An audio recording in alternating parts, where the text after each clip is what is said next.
our citizens. We are only as divided as we allow our government to divide us. It is not up to them. It is up to us. It is up to us to protect our children and future generations. If we do not stand together, who will stand for us? No one will stand for you. No one will fight for you. You must do this yourself. And together, we will win. We will prevail. We are going to restore the freedoms for this nation. And my brothers and sisters died. If your grandfather died, this is our country. We must reclaim it. We must take it back. We cannot allow ourselves to fail. I will stand alongside you. And together, we will turn the tide in the war for our freedoms.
Unmute yourself, Cash.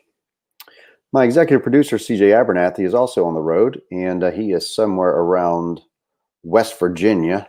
Thanks for the catch.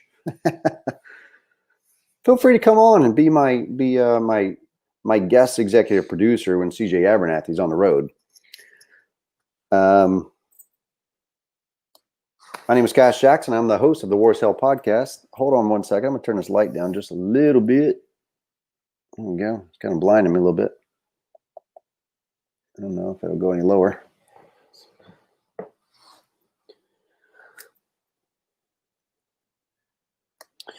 Getting ready to join up with our other brothers and sisters. We've probably got about 10 or 12 of us headed out to D.C. So this is officially the Veteran Liberty Network's first deployment. I've got guys coming in from New York, South Dakota, Texas, Illinois,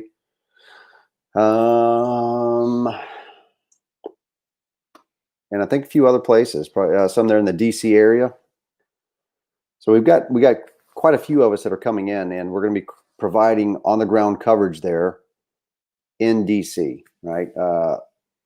In all likelihood, it will be millions of people.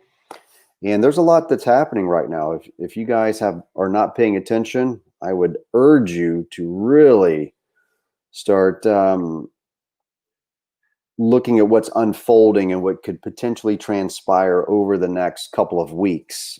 Myself in this contingency of men, predominantly, that there may be one or two ladies there that join us. I'm not certain yet. but predominantly this will be a contingency of men. And we'll be working together, right? So this is part of bringing this network of men and women together.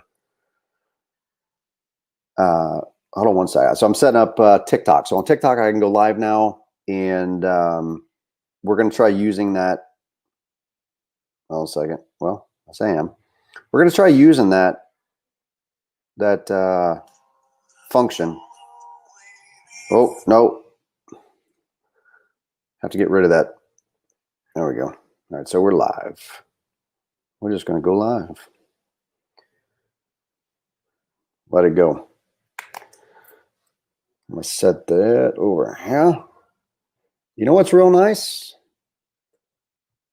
Being in South Carolina and being in a place where I've got some 5G, I'm joined by my buddy Jake Middall. He's over here just outside camera range. See, I'd get Jake in here. How's it going, y'all? Good to see you. Maybe I'll set this over here. You know, it's hard to find a good spot for it. I'll set it right there. Yeah, that's probably not going to stay, is it? You're going to be a dick, aren't you?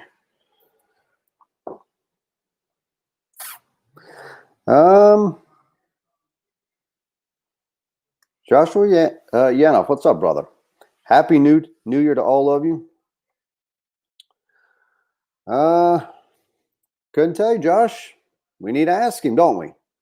We need to ask Donald Trump about some of these issues. And depending on who you talk to, they think that it was a good move. Other people, of course, think it's some of the moves he's made regarding the Second Amendment were very negative.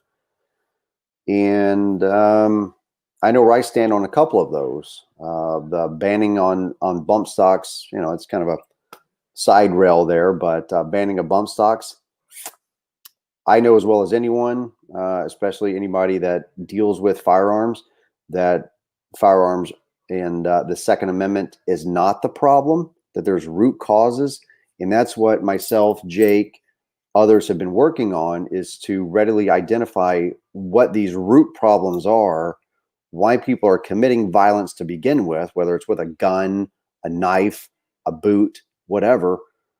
That's what we're working to identify. And one of the prevailing factors in this is the fatherless epidemic we continue to drive at. Now, if you get into, I don't want to, one of my guys was bringing up here, you'll see Veteran Liberty Network. This is one of my guys, either Frank, Tony, probably Frank, here that's online with the network, talking about a dox list. So a couple of my guys got doxed, what we're doing. And maybe I can bring Frank on here in a little bit. I'll send him a link over. We'll bring him on, and maybe we can have a brief discussion about them getting doxed. What is doxing? Doxing is people working to release your private information, and that can be where you live, where you work, your specific social circle, right? Things like that. Doxing is a negative thing, and it's typically done to to intimidate and threaten somebody. Now, is that always the case? No, it's not. I do believe that there's individuals out there that had that type of information revealed, and they were very corrupt individuals, and they were breaking laws and they were harming people. That's a far cry different than expressing your First Amendment right, being a journalist, reporting on news. These people, the doxing is most often attributed with Antifa, Black Lives Matter, and the left. I'm not saying always. I'm not saying that there's not people on the right that don't dox people on the left. I have no doubt that they do, but this has proven to be a commonplace tactic of the left. And myself and my guys have went into areas where we're interacting with Antifa, we're interacting with Black Lives Matter, we're interviewing them, we're broadcasting what they're doing. And you're going to see probably a lot of that here real soon. And no doubt it's dangerous. What we're heading into and what we're venturing into will be dangerous, right? There's going to be millions of people there. In all likelihood, Proud Boys, of course, is going to be there. They have announced that they're going incognito, that they're going to work to blend in with Antifa. That, I mean, they made this publicly known. Why they would do that, I don't entirely know. I don't know that I would have advertised that if that was my intentions, but it's not my organization. So they can, is it a bad thing? I don't know. I mean, you know, I would really like for violence to not be a part of what's happening in this country, especially as predominantly what we end up having is the working class from both sides. Those bases get riled up and stoked up and then pitted against one another. And that's something that I'm really fundamentally opposed to, that ultimately it leads to the working class people harming one another, killing one another, injuring one another, destroying one another. And it's the ruling class pitting the working class against each other. And I can't stand that shit. And I think that it's time that we began recognizing that for what it is. It's a deliberate tactic to keep our focus and energy on somebody who has a different political viewpoint, to dehumanize them to the extent that we don't view them as worthy of consideration, to sit down and listen to their viewpoints and what they have to say. And this is part of the divisive, hyper-partisan political activity in this country that has led to things being as volatile as they are. And I don't want to see Americans hurt. I honestly don't. I don't want to see American people hurt. And a lot of people, they do have these really radical viewpoints. And unfortunately, they have been the prevailing noise in the conversation. And especially when they use violence and they use tactics to create chaos in our neighborhoods, well, then of course the people that has been afflicted by this violence, who have played no part in whatever their bitch, gripe, or complaint is, then that breeds contempt from them towards those individuals.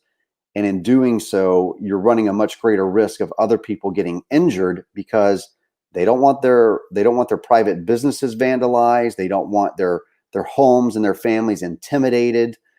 And we've seen a great deal of targeting from the left at innocent people that maybe not have a damn thing to do with the MAGA movement or the right, just simply because oftentimes I've seen attacks on the street simply because the individual was wrong place, wrong time, and typically they were white men.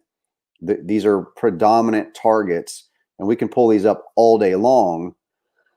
And now you've got groups like Proud Boys, and the Proud Boys are led by a gentleman, I believe, that's of Cuban descent, if I'm not mistaken. I'm almost certain that the individual who is in charge there, he's a minority, and there's a lot of minorities within the Proud Boys, which is why I haven't personally bought into them being this racist organization. You might not agree with their tactics. But from what I've seen out of them, these are just some rough-ass blue-collar guys from tough backgrounds, tough neighborhoods, and they've gotten to the point where they're like, okay, enough of this shit's enough. We're going to meet you on the field of battle, and that's what they're doing. You're seeing in California, up in Oregon, they're trading blows. They're fisticuffs. And it's dangerous. People are getting stabbed, cut open, beaten.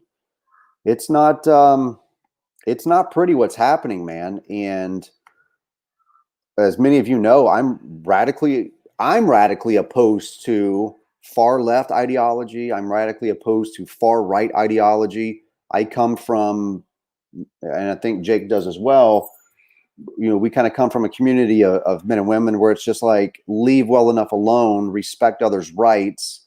Jake is a Christian and you know, aspires to be a pastor at some point in time. He's a retired Army veteran, and we don't want to see people hurt, right? And we want the news reported fairly and accurately. And unfortunately, it often does get misrepresented and a false narrative is portrayed about people, and that creates more conflict. And the mainstream media loves dumping gasoline on the fire. They love it because it's more ratings for them. It's more news. It's more of just this hyper, divisive methodology in media that contributes to firing people up to hate one another. I don't want us to hate one another. I want us to sit down and have discussions and conversations in find middle ground, find solutions. And that's part of what we do in our media, in our reporting.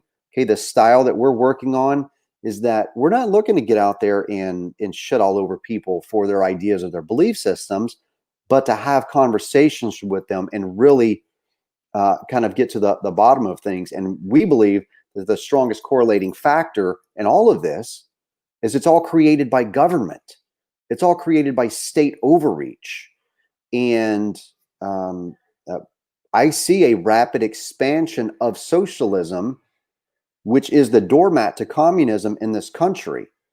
Okay. Yeah, we've got a lot of social services, but we can't also conflate social services, excuse me, with that of socialism, which is ultimately kind of what we're running down this pathway to, is communism. And when you've got over 20 million kids in this country growing up, just like what we've talked about, I continue to beat this horse, why this is so important, right? So many people told me early on in my political career there, whenever I was running, that I was a single issue voter, and a lot of people wanted to discount me and what I was saying about how bad this is in the systemic effect in our country. The systemic effect that leads to communism comes through a doorway of socialism. Now, that doorway of socialism is they're widening that door by creating children that are growing up absent their biological parents. And in doing so, they are more likely to drop out of high school, live on welfare, abuse drugs, get pregnant as a teenager, experience severe depression, suicide attempts, all of these really harmful factors. And those young children who experience that will go into adulthood, and they are more likely to be a product of the system and continue to be a part of that system, which is expanding the need, the perceived need for more government intervention. That means more federal dollars and state dollars and local dollars are coming out of your tax, out of your hard-earned money. It's going into government to prop up this larger style of government. We see this with this bill, this introduction that was done by Senator Tom Cotton, Republican from Arkansas, from my home state. I've not been kind to this bill that he filed in Congress to increase federal incentives to states running mandatory work programs. Think about that for a moment, folks. Mandatory work programs. This is a Republican senator.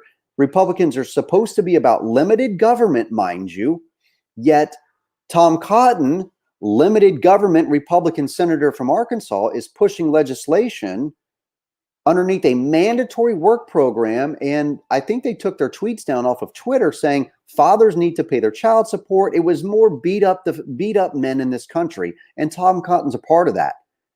And this guy is, he's a veteran.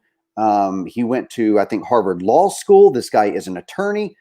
And in my opinion, he is shilling for the American Bar Association and an industry that has billions and billions of dollars at their disposal to lobby these legislators like Tom Cotton. They can all be bought. And so you cannot think for one moment that it's all Democrats' faults or it's all Republicans' faults in driving this agenda, which is creating a more socialist, moving into communist ideals. And it's scary. You should be terrified for what's happening in this nation. And that's what we're trying to connect. Now, I don't know if any of you follow Lynn Wood. All right. I'm probably going to go over to Twitter here in a moment. I'll do some screen sharing. I want to pull up some Lynn Wood tweets. And the shit sounds off the wall, but I want to go through them with you guys. I want you to look at this. Lynn Wood, he's either A, he's batshit crazy, and they're going to lock this guy up in a shrink ward, and they're going to throw away the key. They're either going to do that, or they are going to actually drop information that is, you guys know what I'm talking about, right? They're either going to drop information that is connected to exactly what I've been talking about for years, that the states are trafficking children in this country and across the globe. And how are they doing that? Again, I want to bring you back to how socialism is being expanded through these federal incentives to the states, okay? And people like Senator Cotton, and he's just one of them, okay? And I keep bringing him up for a reason, because he is perceived by many on the right to be that quintessential conservative Republican, right? The ideal tall, clean cut, I mean, if you want to say he's handsome, whatever, right? Guy, he is that quintessential Republican legislator, Harvard graduated, went to, did he go to, where did he attend school? I have to look. So yeah, I know he went to Harvard, but regardless, commissioned officer in the United States Army. And this guy should know veterans issues far better than what he does, because we know that the veteran community makes up a larger or a higher percentage of representation of, number one, suicides. We represent a higher demographic of homelessness, and especially amongst men. The veteran community represents a larger number of these demographics, and it's this type of legislation that helps to create those circumstances where they end up homeless. Why are we not combating that? And why aren't people like a Harvard graduated senator better educated about this before pushing these types of policies in this country?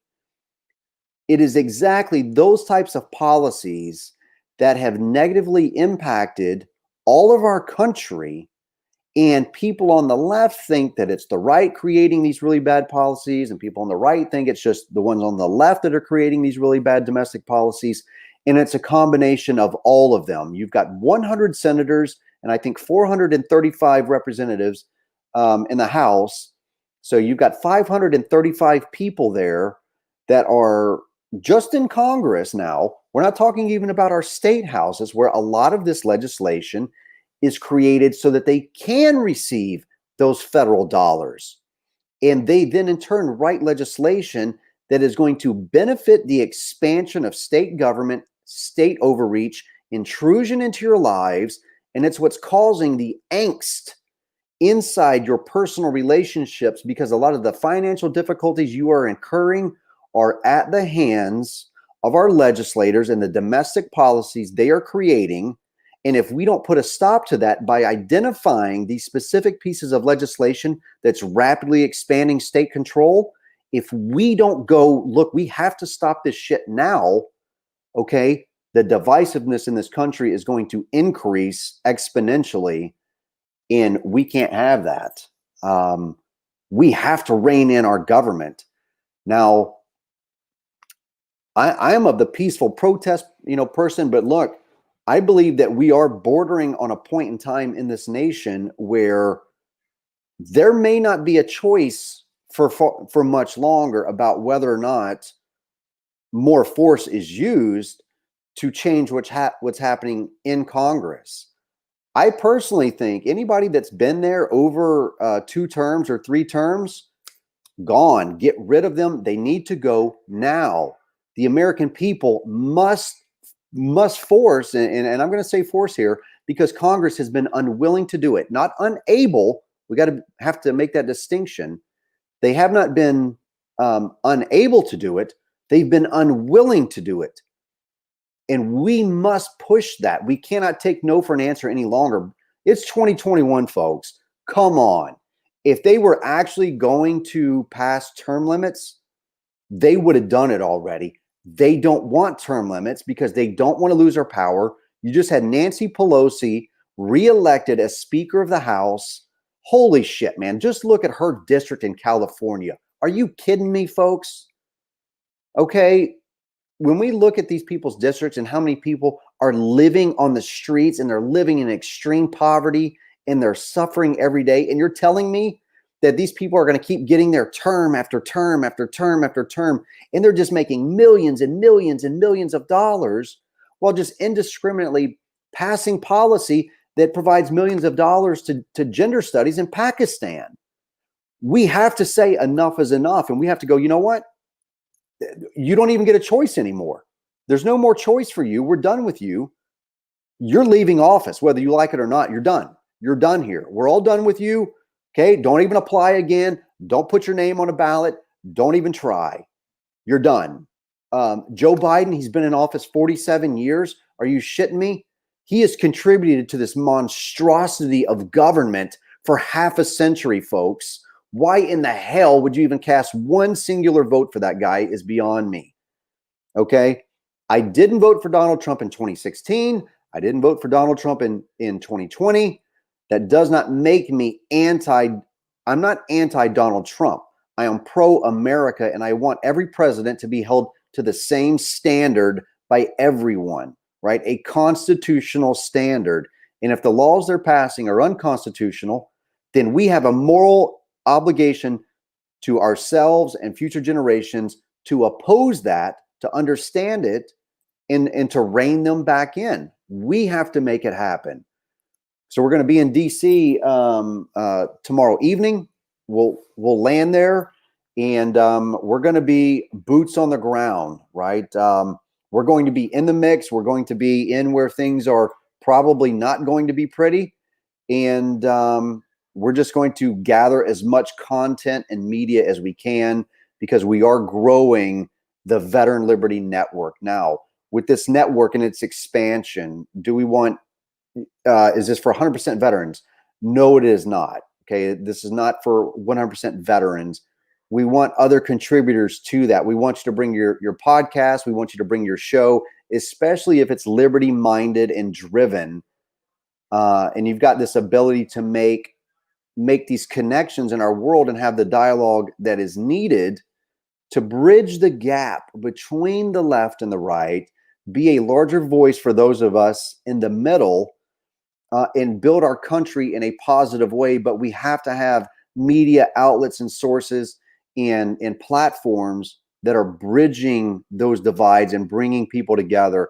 We want to do that, right? I am not an enemy of people on the left. I'm not an enemy of people on the right, though I vehemently disagree with a lot of their policy platforms and the authoritarianism pushed by the state. I want to see that stuff curbed so that we can live out our individual lives absent government interference. So I've said a lot. Amber, how you doing this evening? Thank you for joining us. Let me pause my mouth for just a moment. I've been talking for quite a few, and let me just say good evening to all of you, and thank you for joining us. I will be careful. We will be very careful. We will have game plans in place. We will have emergency backup plans in place.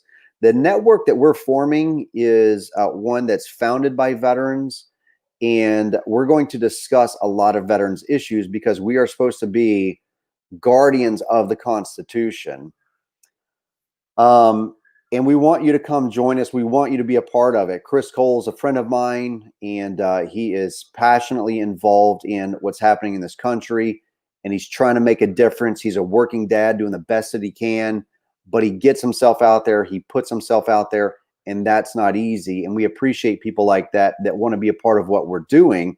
And there's a place for you in what we're looking to accomplish, whether you're a veteran or not. There is a home for you. Part of that home comes with also being a contributor to what we're doing. I frequently put up my PayPal and my Patreon, and I'm going to, because what we're doing isn't free. It's not cheap. And there's gear that we need. So we want to get, if you guys could help us pick up, we want to get what's known as like some plate carriers that can hold body armor. Now, we don't want the body armor necessarily, unless you really want to help us buy that. That can be pretty expensive and pricey, but we want to use those carriers to we're going to modify them and we're going to use them for media where somebody might typically carry AR-15 magazines, right? We're going to use that to be carrying spare batteries and lights and gear that we need as a boots on the ground media team. So we'll be going to Army Navy surplus stores looking to pick this gear up, and we've got to get identifying patches and things for people to recognize who we are. And we would love for you to contribute to that and help us out. We're disabled veterans. We have a variety of different disabilities, and I don't mind discussing my own personal ones. If Jake wants to discuss his, that's entirely up to him. And I was diagnosed with major depressive disorder.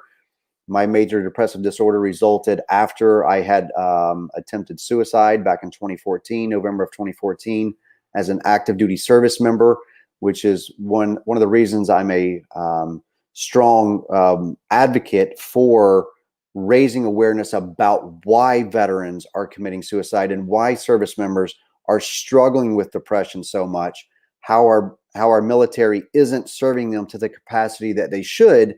And in doing so, they're undermining their own military readiness by not identifying the problems at their root cause.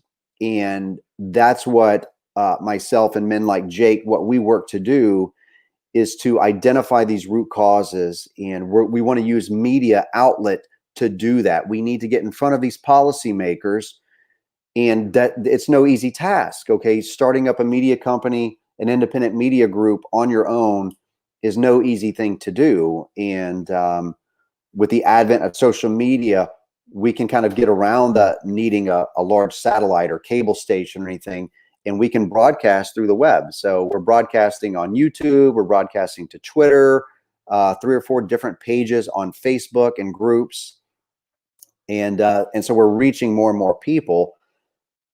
But if you were to go over, say, just to my TikTok, okay, go over to my TikTok, and I would love for y'all to see what I'm talking about. How many people are commenting on some of the videos that I've done and about their personal struggles. Okay, I disregard the people that dismiss us and our claims and what we're saying. Disregard them, their anecdotal stories and how things worked out perfectly fine for them.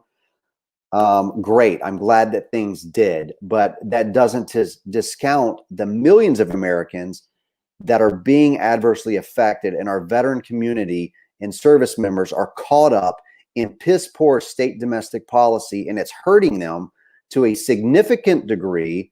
And the military takes a hands-off approach if it's not criminal. Okay, if it's not a criminal thing. My friend Christine is operating as Restoring Freedom. Thanks for joining us, Christine. Daniel, there's not. Okay, look, let me be honest. So some of you on TikTok, you're not seeing the questions that I have here because I'm using StreamYard, and we can't link TikTok yet to StreamYard. So you're not going to see some of the questions that are popping up on my screen here. And Daniel Gaines asked why there's only casualties on one side in all this. And you're going to have to be a little bit more specific on if you're talking about just in family law, or are you talking about in the left versus the right. You have to be a little bit more specific so I can answer that question. Bum, bum, bum, bum, bum, bum. Thomas Levers, thanks for joining us, bud. It's good to have you.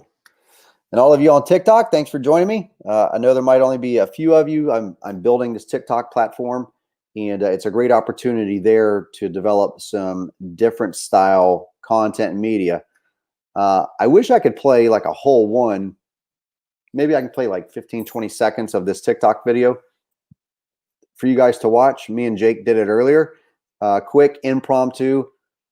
It's not for children. So I'm going to play just, maybe 30 seconds of it, 20 seconds. Hopefully Facebook doesn't censor me and shut my shit down, because they've done that a bunch of times. KitchenAid, I'm sorry, I didn't see your earlier comment because I'm looking at two different devices here. I've got my phone right here running TikTok, and then I've got my page up. So if you go over to, if you want to join a part of the broadcast here, you can go over to my Cash Jackson Facebook page, and it's Cash with a K. You can go there and join us on the live feed, and that's where the majority of the comments that I'm seeing are, because, well, my phone's a little bit further over here. So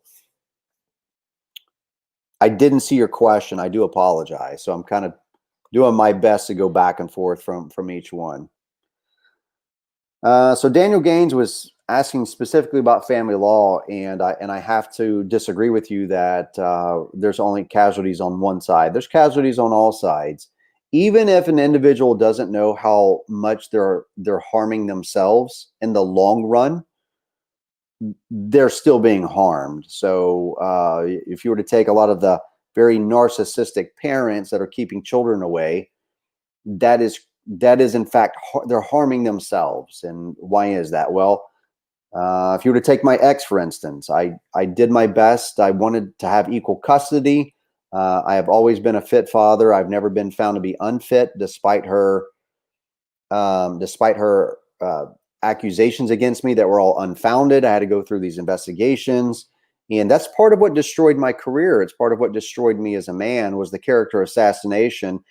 And seemingly everybody's okay with that. But that's what in fact places us fathers on an uphill fight inside a custody dispute. And it's a disgusting thing to do to another person, knowing full well that it's not true. So Robert Rudemeyer, give me 1 second. I'll throw that up here for you. He was asking for my there it is. So it's scrolling on the bottom now. There's the Patreon there. Please come over and join us at Patreon. It's patreon.com/Cash Jackson. And I am working on growing that. That's a new platform to me. And there's going to be a lot of more private content, more intimate content that goes to the Patreon. And that's where you will have a much more direct access to me. Now, why is that? Well, I get thousands of messages, literally thousands. If I were to sit down with you, it's no lie. It's not an exaggeration. I get thousands of messages. And I don't say that, from a point of arrogance and being egotistical.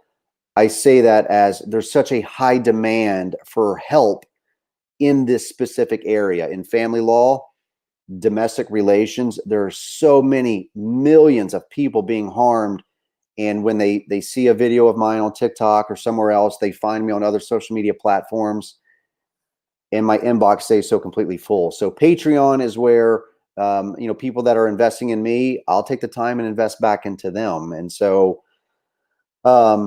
that's really what it's come down to for me, is that this is a living for us. What we're doing and what we're building here. Jake's came on board, and he's going to help full time. He's moving down near me. And we're so passionate about this because, like, I haven't seen my daughter in over 2.5 years. He hasn't seen his kids in over 3.5 years. And we're both honorably discharged veterans. I did 20 years. He did 23 years. That's nearly half a century of experience between us. And there's no reason why fathers like us should go years without seeing or speaking to our kids. It's absolutely asinine. But that is part of the domestic policy that is creating such a strong socialist government, where the state believes it is in fact the supreme parent, and it's not.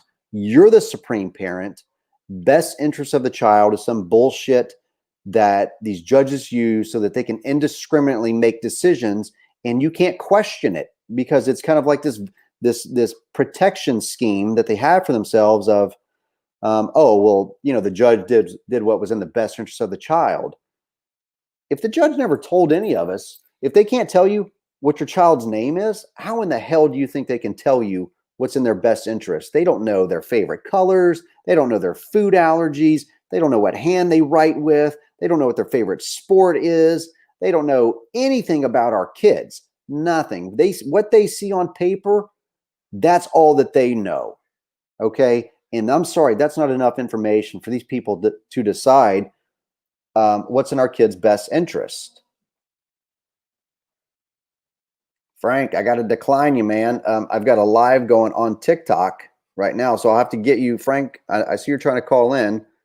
I'll have to try and get you on another device. Maybe call Jake's, and or I'll send you a link on here. Whatever. Yeah, another Marine Corps veteran. It's been a year now for Brian Lee, and thankfully Brian's going to be helping us out. So, Mike Simmons, we want your help, man. You know, we want your help. We want you to be a part of what we're building. We no longer want you sitting on the outside looking in at what we're trying to accomplish. We're opening up a front street studio. We're going to do live broadcasts. Think of kind of like small town Good Morning America. Whenever we get back from DC, we're going to work in the studio down in Arkansas. If you want to be a part of that, send me a DM or a PM. We're going to do some magnificent things. Okay. We've got some great things that are building and growing, and we do need more support in that, financially and otherwise. There's a lot of needs that we're looking to service. So if you can help us out in that, we would appreciate it. We are forming as a veteran nonprofit network, right? So one piece of that network is the media group. That's what we're working on and building right now. That's the first building block. We want to work with other veterans to build up an alternative media, you know, that's not being offered. So give me 1 second, if you guys would. I'm going to send, Hand is the last name. Frank, I'm gonna get you a number here real quick, man, and we'll get you dialed up. We'll bring you on. No. Should be. Oh, not on here. It's Richard Cranium. Dickhead. That's what he goes by.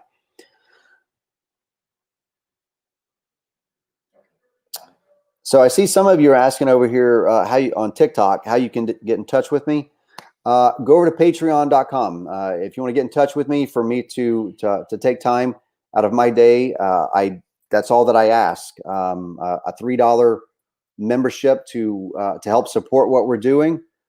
I think that it's very little for me to take some of my personal time to help you or to answer any questions that you may have. And I don't mind answering those, but I just can't fulfill all of the requests free, because then I never have any time for myself. And frankly, I don't make any money living on the phone all day helping people as much as I would like to. Man, if I had a certification in psychology or psychiatry or or anything else, you know, I would make, you know, buku dollars with as much as I help people. But I'm more of a coach. I'm more of a, you know, I can give you the pitfalls, tell you what to avoid, tell you how it works, why it works the way that it does, what you can expect. I've got 6 years of experience at this, and it's not just 6 years of having gone through it. It's 6 years of going through it and fighting back. And that's the big difference. I want to work with people that want to fight back and change this for the better. And I don't want people to just simply use me because of the knowledge and experience I have, to just strictly benefit you. And I understand many of you want to get out from underneath your personal circumstances. You want to find relief. You really want to get out from underneath that burden that you're shouldering. And I understand that completely. I do. I've been living it myself. Just like my friend Jake here hasn't seen his kids in 3.5 years, but this guy's investing himself into this. You know, he's embedding himself into this, just like my executive producer, CJ, and other people that are meeting us in DC. Yeah.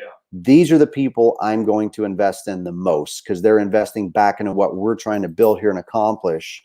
And that's something that's a rapid departure from what we're seeing anywhere else.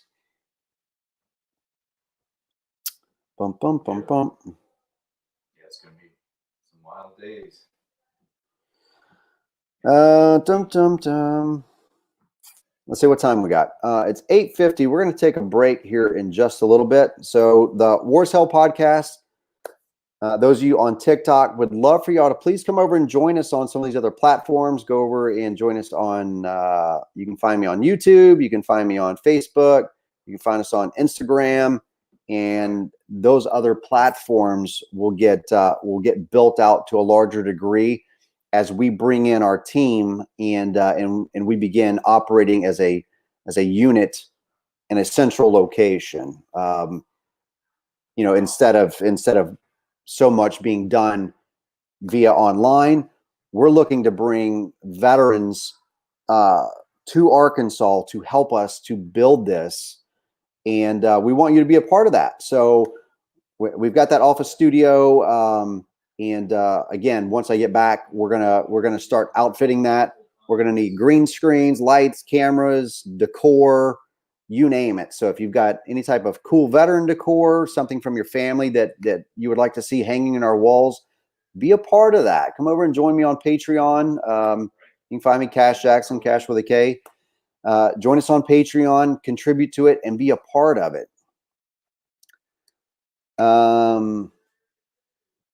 Dakota, well, at one time I lived in Mountain Home, Arkansas, back from 01 to 04, and now I live down in Logan County, and I'm not going to say the specific town, but I'll say it's nearby that where we're going to be opening up Front Street Studio. Now, let's get back to some more specific areas about what's happening with the day before the revolution, if you will. People are pouring into DC for a reason. They're pissed off, and they should be pissed off. We should all be pissed off, but we should be pissed off at the right people. Hey, Jake, I'm getting a lot of, I don't know. We need to be pissed off at the right people, and the right people are not other working classes of individuals that were raised in a different area, that culturally had a different political viewpoint or political party that their parents and their grandparents, their aunts, uncles, neighbors all subscribe to. Okay, we are a product of where we come from, what our influences were, how we were raised, who we were raised around.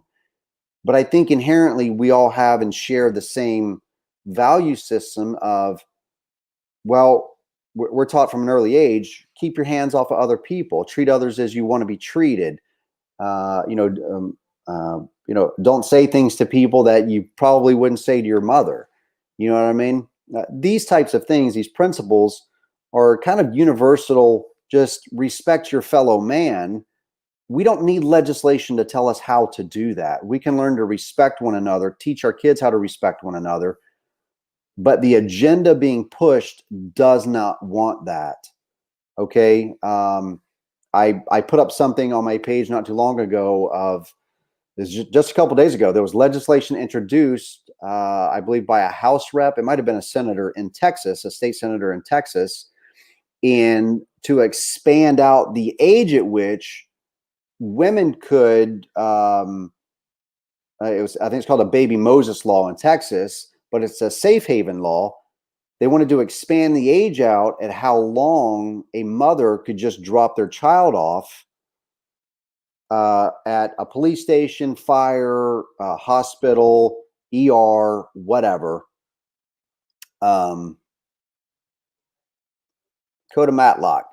Give me 1 second and I'll see if I can go up there and find your comment there.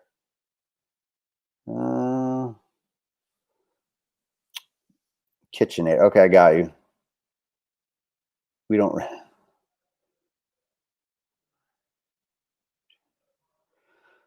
Yeah, you're right that. So Dakota had said on TikTok over here. I'm bridging this gap here. So thanks for hopping over and joining me on here, Dakota. I appreciate you. Yeah, you're right. We don't remove these people, and we do vote them in. Look at. I know I'm jumping around just a little bit here, but I'm trying to kind of get to as many people as I can. Look at what happened here down in Georgia. We just drove through Georgia today. All of these signs are up for, are you woke? Sure, I'm awake. But there's all these signs up, of course, for the runoff that's coming up. And, I'll talk about that for just a second. The runoff, they're blaming the guy, the libertarian, for the runoff. Now, we're looking at spending, or Georgia is spending $500 million on one Senate race. Think about that. $500 million for one singular Senate race. That's how important it is, not to the people, not to the individuals, but to the corporations. It's this important to the lobbyists and the corporations and all of these different groups to get into office the individuals that they want in to push their agenda for a much smaller demographic, not representative of what's best for the majority of America. Okay. And I'm not talking about a democracy here. I'm saying they don't work to minimize government. They're not pushing policy that rolls back any sort of constitutional infringement legislation that was created in prior administrations. That's not happening. Hardy Strong Bear, I am sorry, man. You know what? I try and catch people and have lunch or dinner with people wherever I can.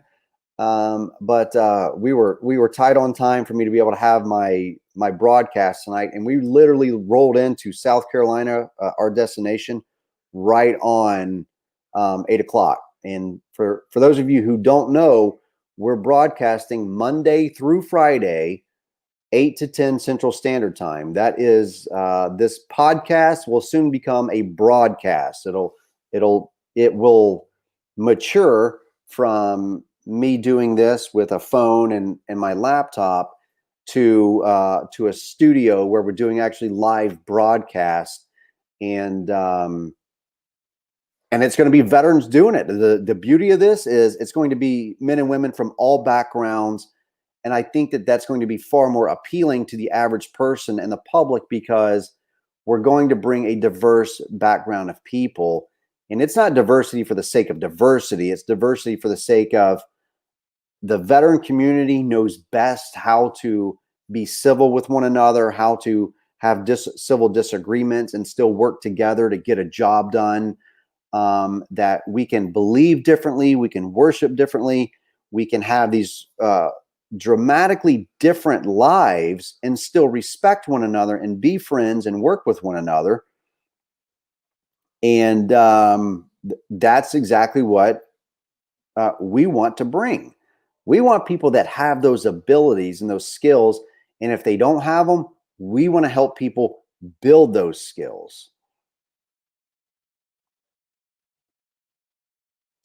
Ryan Lee, we'll have to talk about it. As you well know, it's going to depend on what's happening on the streets on Wednesday. And if we're still out beating feet on the streets and we're still covering stuff, probably not. In fact, you'll probably be out there with us doing what we're doing. I don't know. I'm hoping that on Wednesday night, I'm going to say probably not on Wednesday night. I'm probably going to be tired. It's going to be a long day. We're going to be in gear all day on our feet. And right now, man, I honestly, with some of my injuries, I have a difficult time staying on my feet in Walmart for 2 hours while Marina buys groceries and whatever else that she's looking at. So, Newton Jamal, what's up, my friend? Thanks for joining us. Another Navy veteran here. Appreciate you hanging out with us, man. You're one of my regulars, and I enjoy all of you coming back and hanging out with me.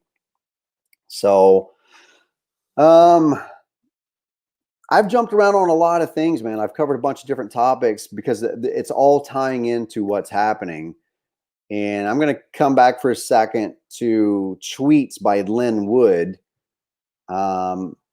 If you'll hang out for 2 seconds here. Now, those of you who are on TikTok with me, I can't do it here, but if you come over and join me on the live stream that's running from my Cash Jackson page, or you can go to the YouTube Wars Hell podcast page, Matter of fact, I would prefer if you went over to the Wars Hell page on YouTube and helped me to grow that one.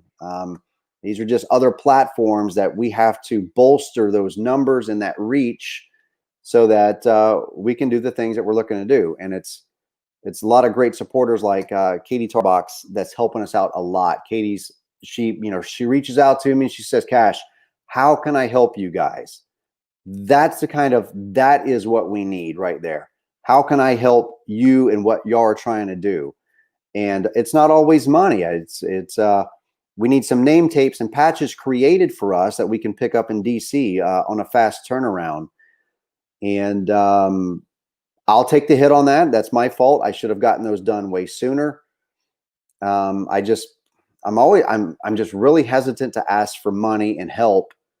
And it's a pride thing. It's really hard for me to get over. I don't like doing it. I want to make my own money and pay my own way and pay for all of these things myself. But I just can't right now. I'm not in a position to do it financially, or I would be. So the supporters that help with that, those are the ones who are making this happen. So we've got some plate carriers right now, armored plate carriers. And I'm going to be outfitting our units, our squads. So we're going to break ourselves down, probably use, some sort of a Marine Corps, Army structure. And I'm Navy, so I'm going to sacrifice what I know, at least, the ranking structures I know and that I'm familiar with. And we're going to use probably platoons, squads, battalions, whatever.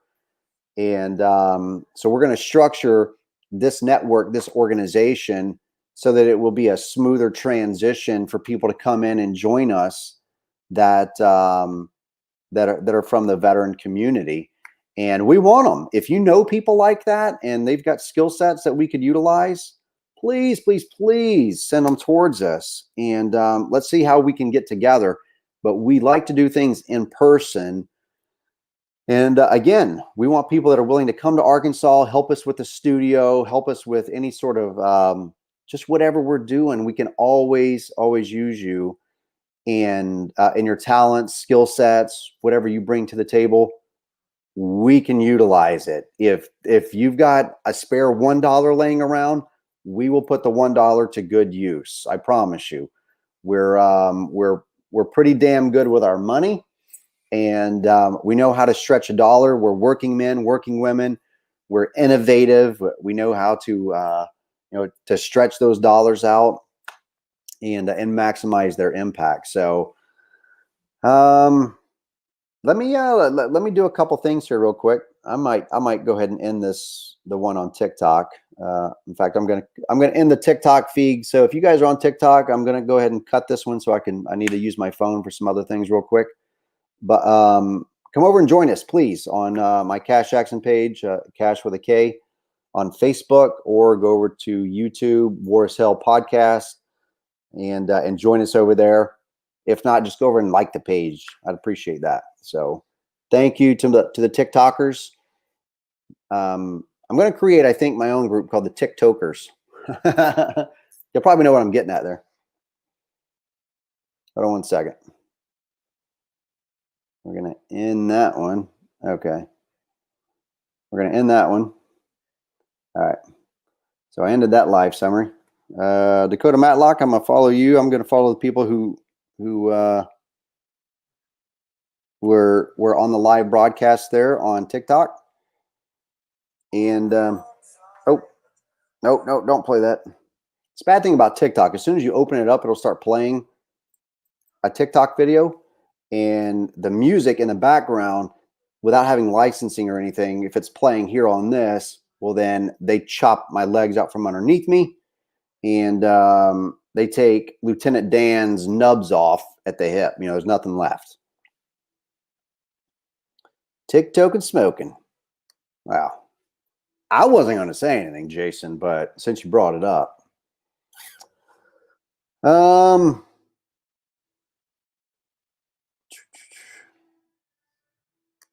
And I'd be happy to give you my opinion, Jamal. Be happy to, brother. Dun, dun, dun, dun, dun.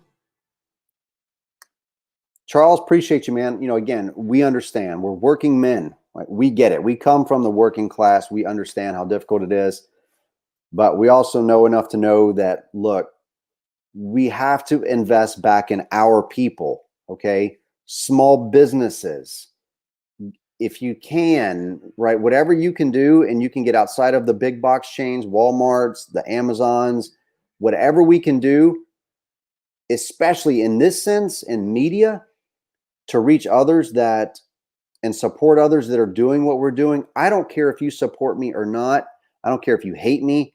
If you're part of wanting to limit government and state overreach, there's other organizations out there. There's Young Americans for Liberty that's ran by Cliff Maloney. They do a magnificent job. I mean, just common sense.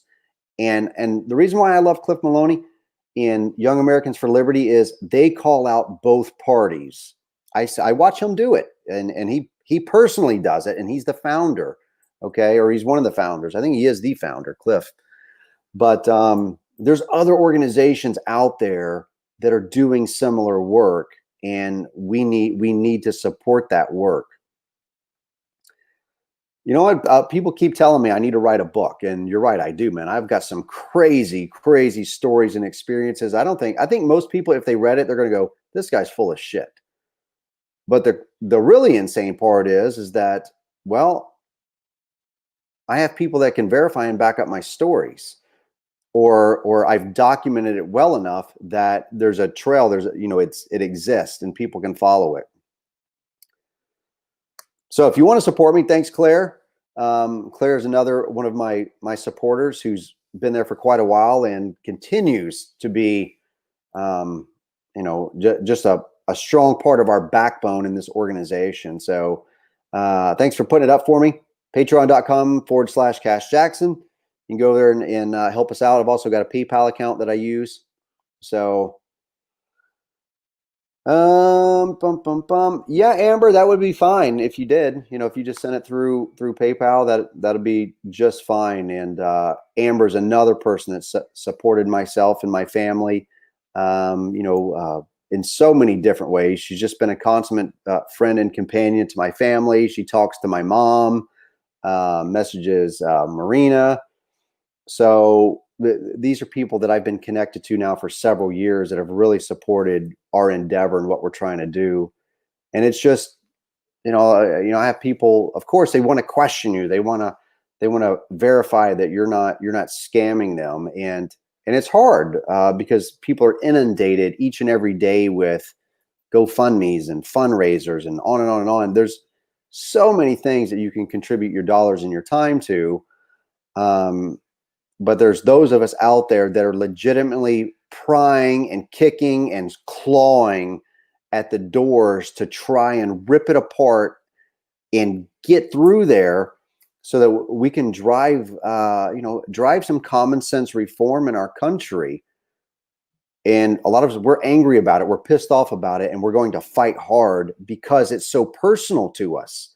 Try not seeing your kids for 2.5 years, 3.5 years. Try that on for size. If you've not experienced it, it sucks ass. It's not fun. But it becomes very emotional and personal. And a lot of people, they can never work through this. They can never. It's so incredibly difficult, and I sympathize with them so much because it hurts. It's painful just to get up each and every day, put on your shoes, and carry out a normal daily routine like the average person can be all but impossible when you're not seeing your kids. And to be a veteran who served their country, and they want to take your kids, and then they want to dump all this salt in your wound. You can't find more passionate people that have a very personal reason to do what we do. It's not for the purpose of making money or getting rich or becoming famous. It's for the purpose of fighting back, using the tools that we have and networking ourselves across this country. I've never claimed to have all of the answers or to be able to, I don't have all the solutions. I wish that I did. And so we think that this is just a great way that we can bring veterans together. We can especially bring veterans together that have been negatively impacted by family law. And we can take these people and we can build skill sets together to really fundamentally change our country. And Jake's got some awesome skill sets and talents that are going to prove to be invaluable to what we're going to do.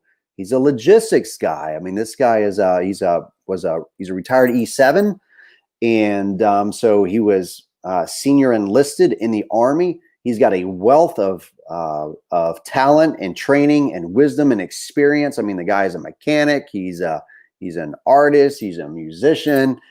He's a leader. You know, this guy, will set an example for so many people about how to truly dig deep and fight back. But we're doing it so much easier together because we support one another. And we have to have that, especially those of us that are struggling internally with what's happening. And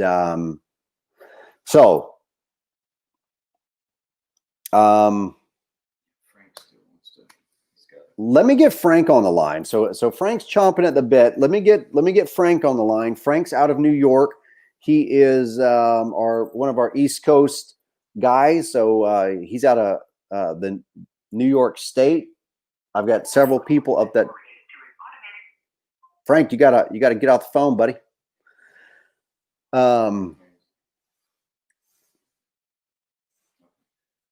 Yeah, Katie, thanks. All right, we got Frank here. All right, Frank, you're going to be on the line, so whatever you say, it's live, and I can't pull it back. So make sure that you say what you mean and you mean what you say. Well, sir, I was going to get Sibeli on the line with us. Okay, all right, yeah, get him on the line. All right, sir, hold on. All right, so Frank's going to be getting one of our other guys on the line, and we're going to have a discussion about what these guys have been on to. So kind of coming back to the Lin Wood guy, or the attorney that filed several lawsuits on Trump's behalf to go after the election results that were rendered in the battleground states. And this guy is tweeting out some insane shit. Matter of fact, let me grab him. Hold on. Let me go to Twitter. Bear with me. We're going to get Frank and Tony on the line. I'm going to go over to Twitter. I want to grab some of these tweets that I saw today. Sibeli's hitting the green. He's going to be right back. Okay. And hold on one second, Frank. I'm going to navigate over to Twitter here real quick. And I'm going to grab some of those tweets that I take. Did you send any over in Messenger? Did you send any there? Maybe I can pull them up there. Frank. I think we lost Frank.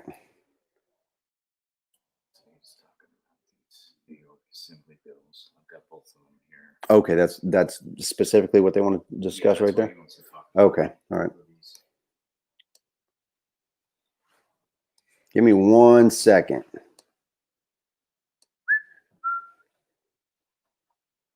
Where's this guy at? All right, I'm back. I'm going to text him. I guess he's in the green right now, as he was saying on his text message.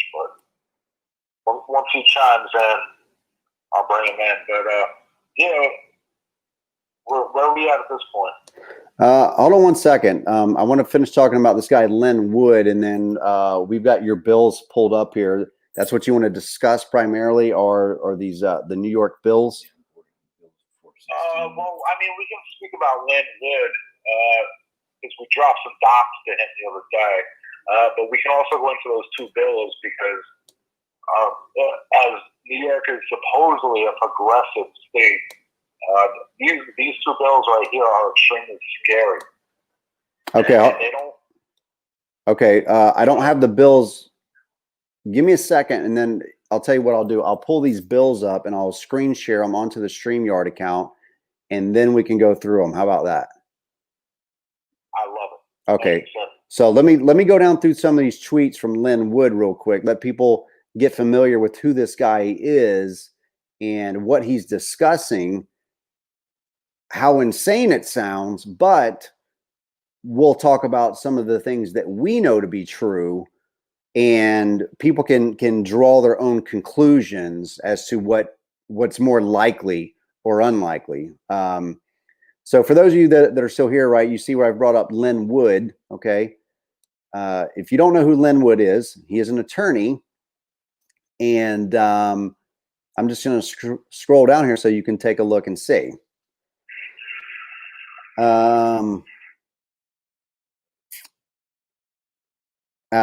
You see he's calling out China a lot, okay, the CCP. Now, when we were in DC last time, about a month or a couple months ago, a few months ago, well, hell, I guess it's been a few months ago now. When we were in DC, I encountered a guy from China that he was out there protesting against the Communist Party of China here.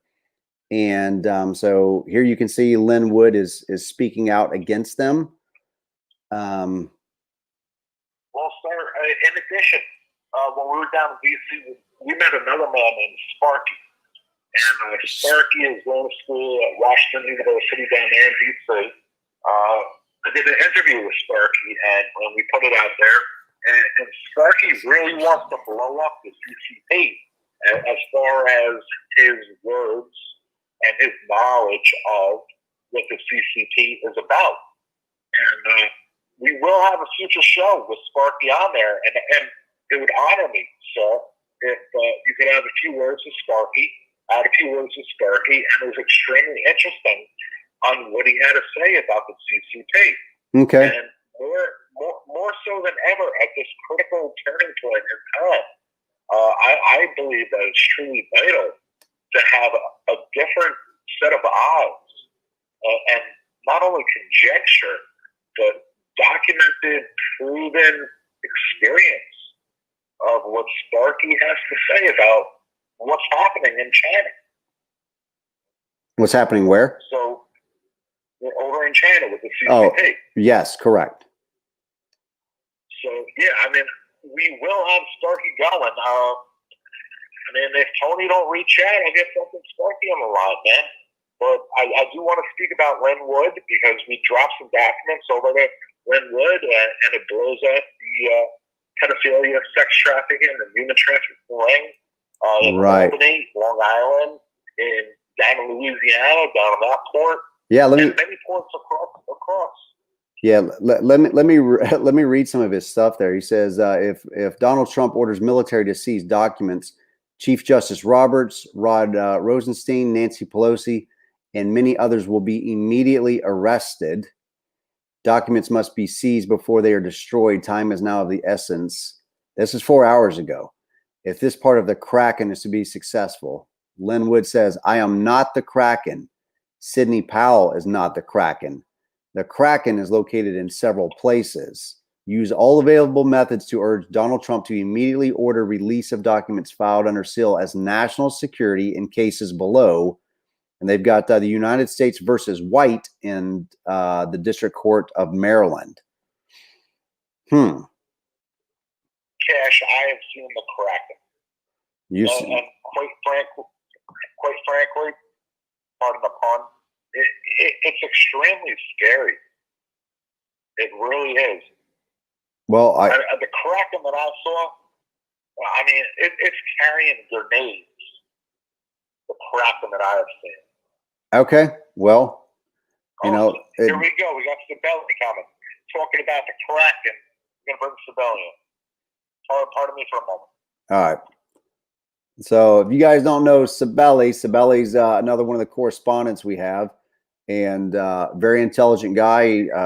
He connects a lot of dots for us. Sibeli. Hey, what's going on? What's up, buddy? We got. So I'm live.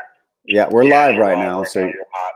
yeah, so you're on a hot mic. I was just talking about the Kraken. Oh, that's a fat tattoo that you have on your arm, sir. That's one part of the Kraken that I was talking about. Oh yeah, but we cracking other skulls. I'm just spoke up in others right now. So. Wow. So here we got Len Wood's got a tweet on here, and it's a screenshot. Looks like of I'm not certain here, a computer screen. But it says Chief Justice Roberts is responsible for all 11 FISA court judges who allowed illegal spy ring on Trump. And well, he's not off on a lot of the things that he's saying here, especially as it pertains to specifically what I want to hone in on that I know to be true is in fact the human trafficking occurring at the hands of our government and the domestic policy that has created those circumstances.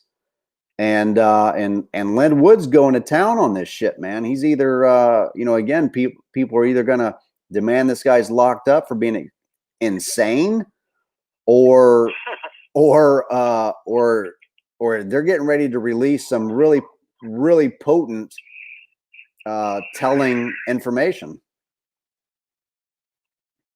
Yeah, it's pretty interesting. Hopefully we'll see some deliverance or some justice. Hopefully all these things are true, because we're experiencing issues on our end. And, until we really see some justice here in America, this whole war on human trafficking is fugazi, because everyone that's getting the money is the ones that are trafficking them from these grants. So we got to fix that. Yeah, they're using that grant money, right? That's one of the predominant drivers, right? It's creating the circumstances that allows for the state to come in and overreach its bounds or its legal authority, violate due process rights, and take children. Well, that's one form of it, besides the sexual part of it. But we do have a significant, documented, verified whistleblower that has worked for regional child support offices. And we also have another whistleblower that has worked for the government for Title 4D and 44E that has dropped documents to show the complicity of trafficking through financial means. Sure. Go ahead, Scott. I just, a little while ago, I actually tweeted the Title 4D requirements for Indiana and tagged Vice President Pence, because, it just seems that in all this is guidance and policy documents, and they're pretty much saying what needs to be said. And, and everyone's just following suit, and there's a lot of fraud behind it. A lot of people are believing that it has a lot to do with more just family law or anything, domestic relations, because there's other things happening in the background which make these total businesses, which we know that they are. Right. So it's actually what's happening on the financial, the private side, which demonstrates that the truth doesn't matter in these courts. But it's all about the financial incentives that are running through the Fed. And if the Title IV policies or whatever say, hey, we need your driver's license, your social security number, and X, Y, and Z, that's just to make it automatic. And it's almost like a machine. And then at the end of the day, we still don't know what the hell a friggin' law license is, because it could be several different types of certificates, documents, or nothing at all. Right. Yeah, depending on the state. It's more atrocious. What's more atrocious at this point, it's not the financial vehicle that's happening. It's about the tangible acts, yes, of disgusting individuals that are harming, hurting, displaying children. Right. For their own sick, for their motherfucking sick own pleasure, that have been sexually trafficked of children. I would not have a problem with it if it was their own children. There's fucking some nasty feedback going on right now. So I'm not sure if anybody is really picking this up, but it comes down to a physical bodily harm of children that are being abused for entertainment, where I have a problem with that. Yes, and we know that a lot of these attorneys for children, when I say a lot, it just means one or two that we're aware of, but more than that, that's way too many, that they're affiliated with pedophile networks. Well, I have no doubt. If we were to, a matter of fact, let's do something real quick. let me pull something up here. I'm going to do some more screen sharing. I'm going to pull up something else though. Hold on. Let me grab some of these Lin Wood tweets, and then I'm going to go pull up. I want to look for some registered sex offender demographics in some different counties. I want people to see. I want people to really begin to understand what it is that we're talking about here, because I don't think there is the general public isn't as knowledgeable, and they don't look at this as much as what they should. Look, matter of fact, let me just tell you guys. If you haven't done it already, there's roughly 60 of you who are watching. If you've never done it, I want you to go to your county and I want you to look at your sex offenders registry list. Now, most of them, when you do look at them, it's going to have what their specific charges or convictions are and why they're there. Now, what's most important here, I think that we want to look at is how many of them are getting released back into the streets that did something severe. Okay, I'm not talking about some 19-year-old kid that was knocked for statutory rape because he, was dating his high school sweetheart, and then mom and dad got pissed off about it. Right? I'm not talking about that. There's a lot of men out there who got fucked over. Excuse my language. Got fucked over for these bullshit laws like that are targeted at especially younger men. We're talking about these really egregious acts of what it is Frank and Tony are talking about, what Lin Wood's discussing, and that is this trafficking, this pedophilia ring, and they're doing really horrible shit to kids. But they're also, according to Lin Wood, this is a tactic that's being utilized to blackmail whatever targets. I believe what I read in his tweets was some elite intelligence agencies. And to me, that was an inference to possibly CIA, maybe NSA. I don't know exactly who he might have been referencing in this elite. I think that's what the language he used, elite intel. Yeah.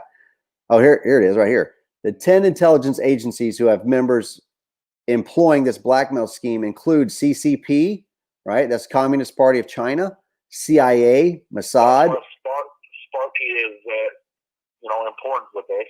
Right. FBI. The others are easily identifiable. The agencies do not, I think he missed a word, know which of them was hacked by Lizard Squad. Now, Lizard Squad, I'm not familiar with. I'm going to have to get familiar with it. I take it Lizard Squad's like some hacking group. Because they ended up getting arrested for hacking into some networks, or some of them did. Let's go over here to. I can't speak for Lizard Group, but I do have to say the VLN was instrumental in producing documents to help show cause on these dirty deeds that have been done by some high officials in office, which is going to continue to be exposed.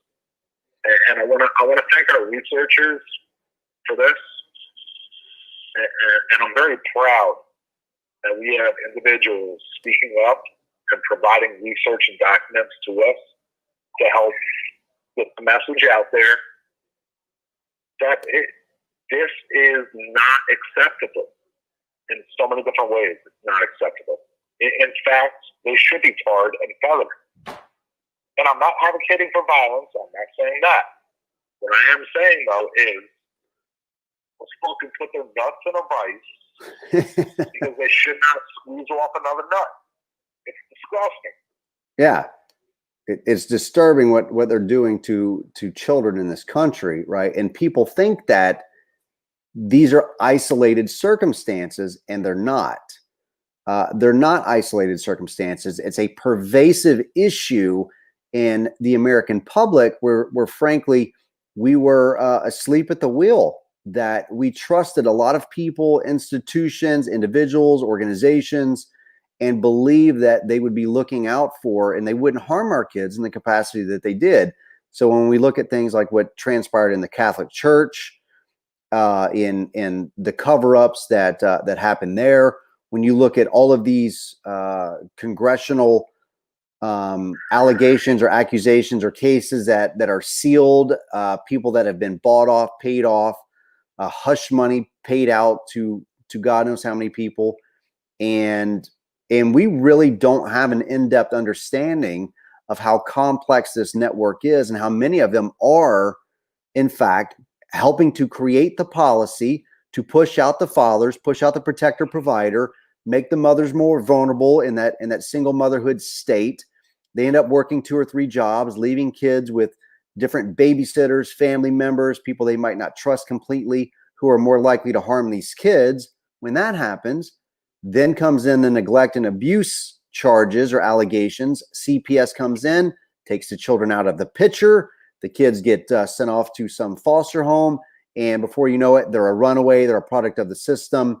And they end up in human trafficking rings. And I think that that's by design. It's not by accident. It's not just because, oh, we just messed up and passed this policy and it wasn't a good policy. I believe now it's malicious, it's intentional, and it's a complex design, knowing how human beings work and function, our biology, our roles in society. And they have structured it to make it as easy as possible for them to get children from loving parents and then traffic those kids into these fucking human trafficking rings. And I would have to say that a lot of what Lin Wood has said, while I can't verify a lot of it, there's a lot of truth in the words that he threw down. Sir, I would like to interject right now. Police Chief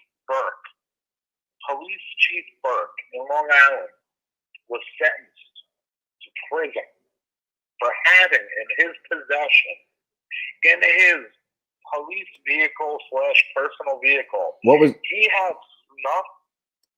Police Chief Burke. I'm gonna pull him up. Hold on. Police Chief Burke, Burke. Correct, sir. And he was Long Island, New York. Long Island.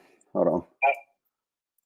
He was sentenced to prison for beating up, physically harming an individual to suppress information. Police Chief Burke. All right, I'm pulling him up here. He had snuff video. He had child porn in his possession. And this is the guy that was the police chief that was telling the FBI to stand down the whole time while all these dead bodies were popping up in Long Island, Gilgo Beach. The Gilgo Beach murders. The big mystery. Right now there's a lot of Hollywood attention, but then, that's years behind. It remains unsolved, yet it points to people in the county being directly involved, yet the Thomas Valvin investigation is being totally mishandled. And if there was any justice in this country, the DOJ would have been involved already. And it's crystal clear that all this human trafficking money is totally being misdirected intentionally. And until we see the day where there's an article that says that the marshals busted in to family court and arrested the judges and crooks, then I'm not convinced that it's legitimate. It's a farce until we see that day, because the best we're going to see is foster kids were found that were missing by U.S. Marshals, but we never hear the court, which actually takes them away from their loving parents. Right. Well, right. Sir, I do have to say, the documents that were dropped to Mr. Linwood specifically were presented to President Trump. And it is stated on Linwood, along with Donald Trump, it is presented on a Twitter tweet that Mr. Trump said, and I'm not going to quote it specifically, however, he said the children are in danger and they will be rescued. Now, I am very proud of the Veteran Liberty Network for the investigative journalism. I am extremely proud of the Veteran Liberty Network and others who have brought forth this knowledge, their speech, their facts, indisputable facts that have been presented up through the executive office and the presidential office Commander-in-Chief, it is now on their hands to get this done. They're now speaking about it. Let's see how it gets dealt with and done. Because it is not only public knowledge, it's been within our hands for a period of time. Let's bring justice to Justina Galva. Let's bring justice to the Gilgo families that have been murdered, that have had this harm done to them. Let's bring justice to them. Well, Let's not forget. before you guys Forget run down this hole, man, I've got the article pulled up. I want people to know who you're talking about, so that this audience begins to identify these names and who we're talking about in these rings, right? These are complex rings of individuals. A lot of them very high-ranking government officials, and there is blackmail occurring across the nation. And they're using some sick, twisted fucking games to do this by, according to Lin Wood, now, without going down this police chief's, list here with Chris Loeb and what transpired there. But according to Lin Wood, they're saying that the way that they're blackmailing them is that they'll approach their target with a child in tow and gun in hand, and by force, under threat of death, they force their targeted victim to rape and then murder the child on video. They videotape this apparently, and then that is what's used to control the individual that they forced to carry out the act. Well, sir, this is the snuff things that we were talking about. And now I've actually conducted an interview with a buddy who was writing a book about a year ago with someone. It's going to be published soon. But we actually interviewed someone who was very familiar with Jeffrey Epstein's conduct and character and the types of operations that he was running. This was also someone who was friends with someone whose name is very relevant to the media the last few days. And he pretty much explained to us how they were actually facilitating this between Jeffrey Epstein and Prince Andrew. How they would go abroad to visit different world leaders. They'll pay off their guards. They'll become very comfortable with them, with their own security. And before you know it, they drug someone, and then they're forcing them to have sex with a child. Whether they took total part in it or not, at the end of the day, a child is next to them, and it was all recorded. And after that, they own them. They own them, right? And Cash, this is where that Assembly Bill 459 comes into play. All right, so hold that. Because what? Well, I'll grab it. So when you start talking about these things, I don't want people to be in the dark. All right, I want to be able to pull it up. I want people to see what we're talking about. And I haven't had the opportunity to look at it yet. We've been on the road for 2 days now. So just bear with me one moment, Frank. I'll pull up this. It's a House bill. Is that right? It's the Assembly Bill in the state of New York. Hold on one second. We're going to get it. I sent it over to Jake. It should be. Yeah, we got it. Hold on. I got it.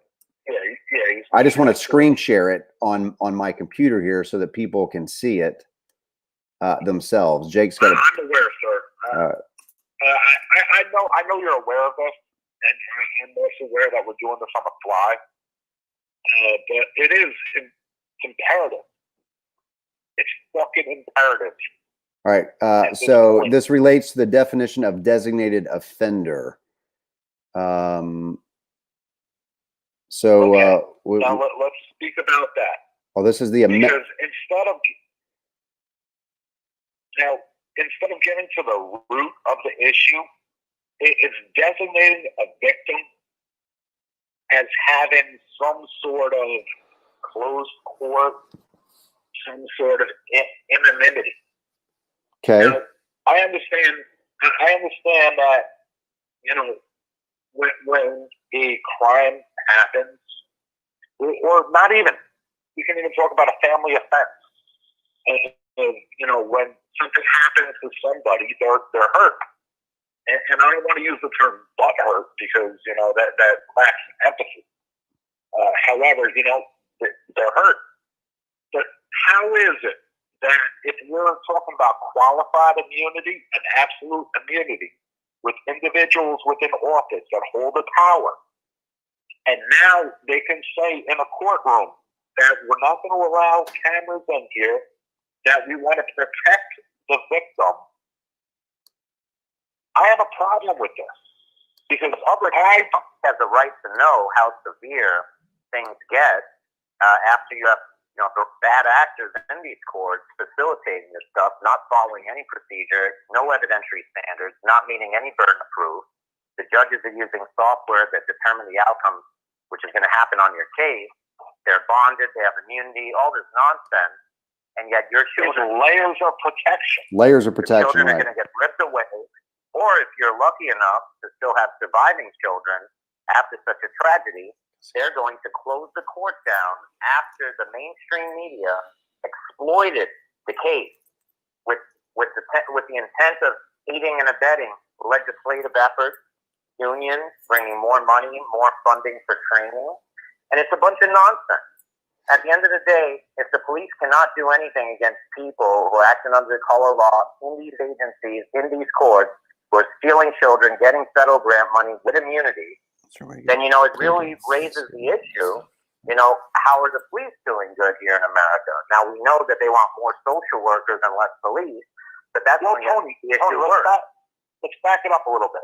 Because Police Chief Burke, right, he spent a short amount of time in prison.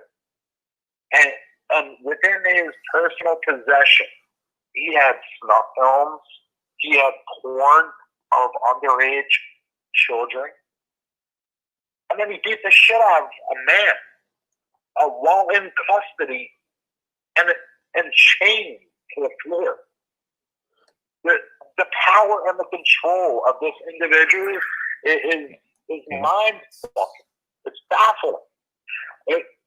How is it possible that this chief of police could hurt a man that found information, that found pictures of snuff and child porn in his own fucking vehicle?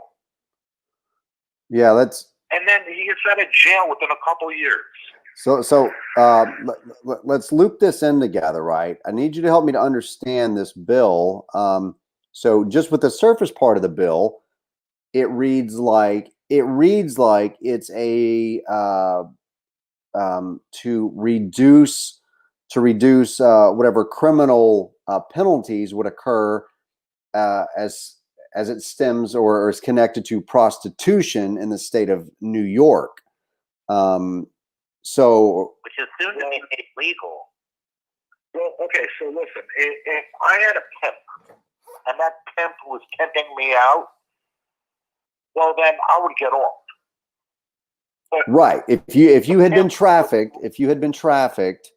so to speak, right, they're not going to, if you had been trafficked into prostitution, if you are a victim of human trafficking, which is how you wound up in a prostitution ring, and then you were also then given a criminal penalty for being a prostitute, I could say that that's a fucking problem, that you didn't ask to be there, you were trafficked there, and yeah, we shouldn't be locking these people up. We should be getting them away from their traffickers. So that part, I believe people would agree with. What's the objectionable? But the second part, well, it's the lack of second part says that it is to remain. The second part states that is to remain silent. Okay, hold on 1 second. We're gonna get. I'll get down there to it. Let me find it here. So we've got kind of designated offenders. That's to keep the public out while they act as the people of the state of New York or whatever else is going to follow and suit. And then they can shut the public out.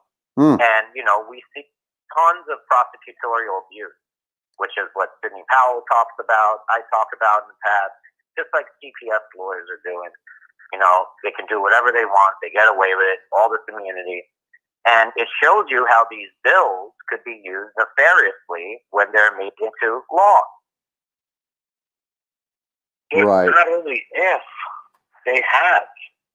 And there's no oversight, and they're being very clear on that because they want to protect these victims, the public doesn't need to know. And we see that with this New York State Judicial Law 4. There's another thing, Section 131 of something else. And that's how they're trying to keep the public out of these courts. But the most interesting thing is how we see in this case, which is very similar to what was going on in the nature of the circumstances with government official abuse, taxpayer dollars going to waste, and fraud and criminal acts being perpetrated under immunity. The Valva case and the Gilgo case, as well as the Loeb case with Officer Burke, with Commissioner Burke, shows you how people will do whatever they want because they're in these positions, knowing that they're going to get away with it. Right. now, gentlemen, as an official, a public, a sergeant, an officer within the armed forces, if you told one of your subordinates to do something, whether it be legal or illegal, they may have, or they should have, some sort of, I don't want to use the word intimidation or fear, because it might be their job in the lawful sense of it. However, if we were in a pimp position and this pimp had some sort of power and control over an individual, whether it be we can use Police Chief Derek, we can use different positions on this, but if that person of influence told a subordinate what to do, and they took away their power, control, whether mentally or physically, now that individual may be subject to whatever may happen. So if somebody was put in a position where whether it was lawful or not lawful, to have a act with somebody, whether sexually, okay, let me speak more clear. Yeah, do that. Let's just say, Get to the point. yeah, as a hypothetical, let's just say, as a hypothetical, Police Chief Burke, if he was working in an official capacity and approached a female on the street and possibly harassed her, intimidated her, picked her up, told her what to do, in a sexual relationship with possibly other officers or other Johns, we'll call them, Yeah. that person, according to Bill 459, would not be held accountable for any illicit acts that may happen because they are now a victim.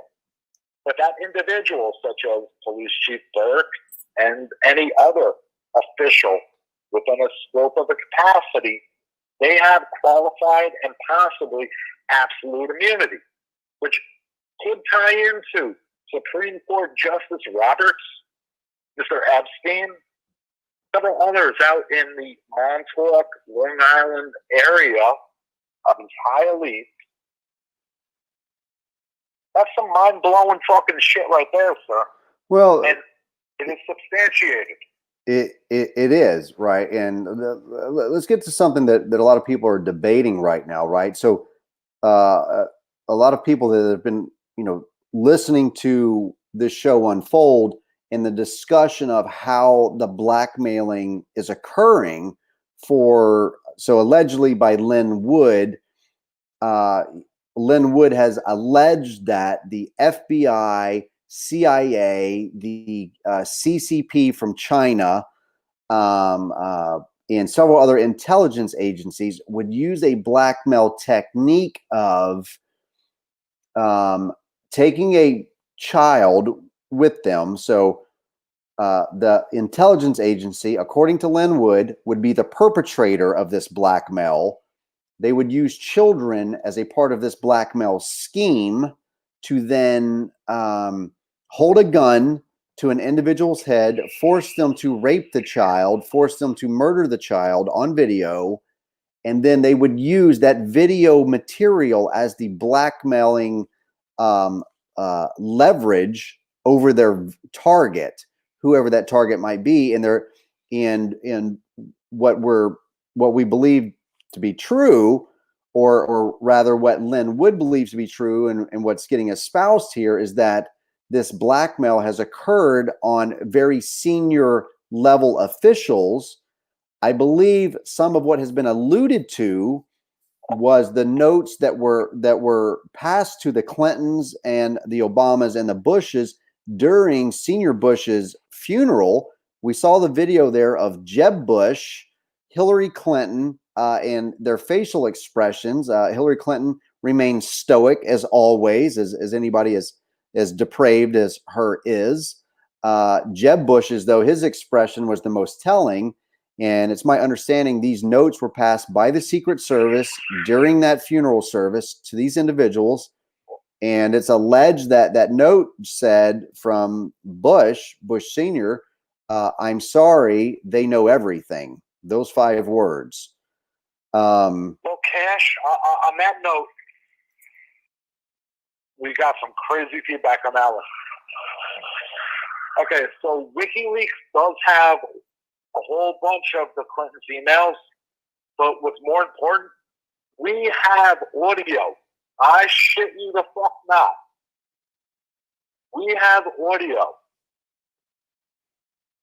from one individual off a laptop from Police Chief Burke that has these high up officials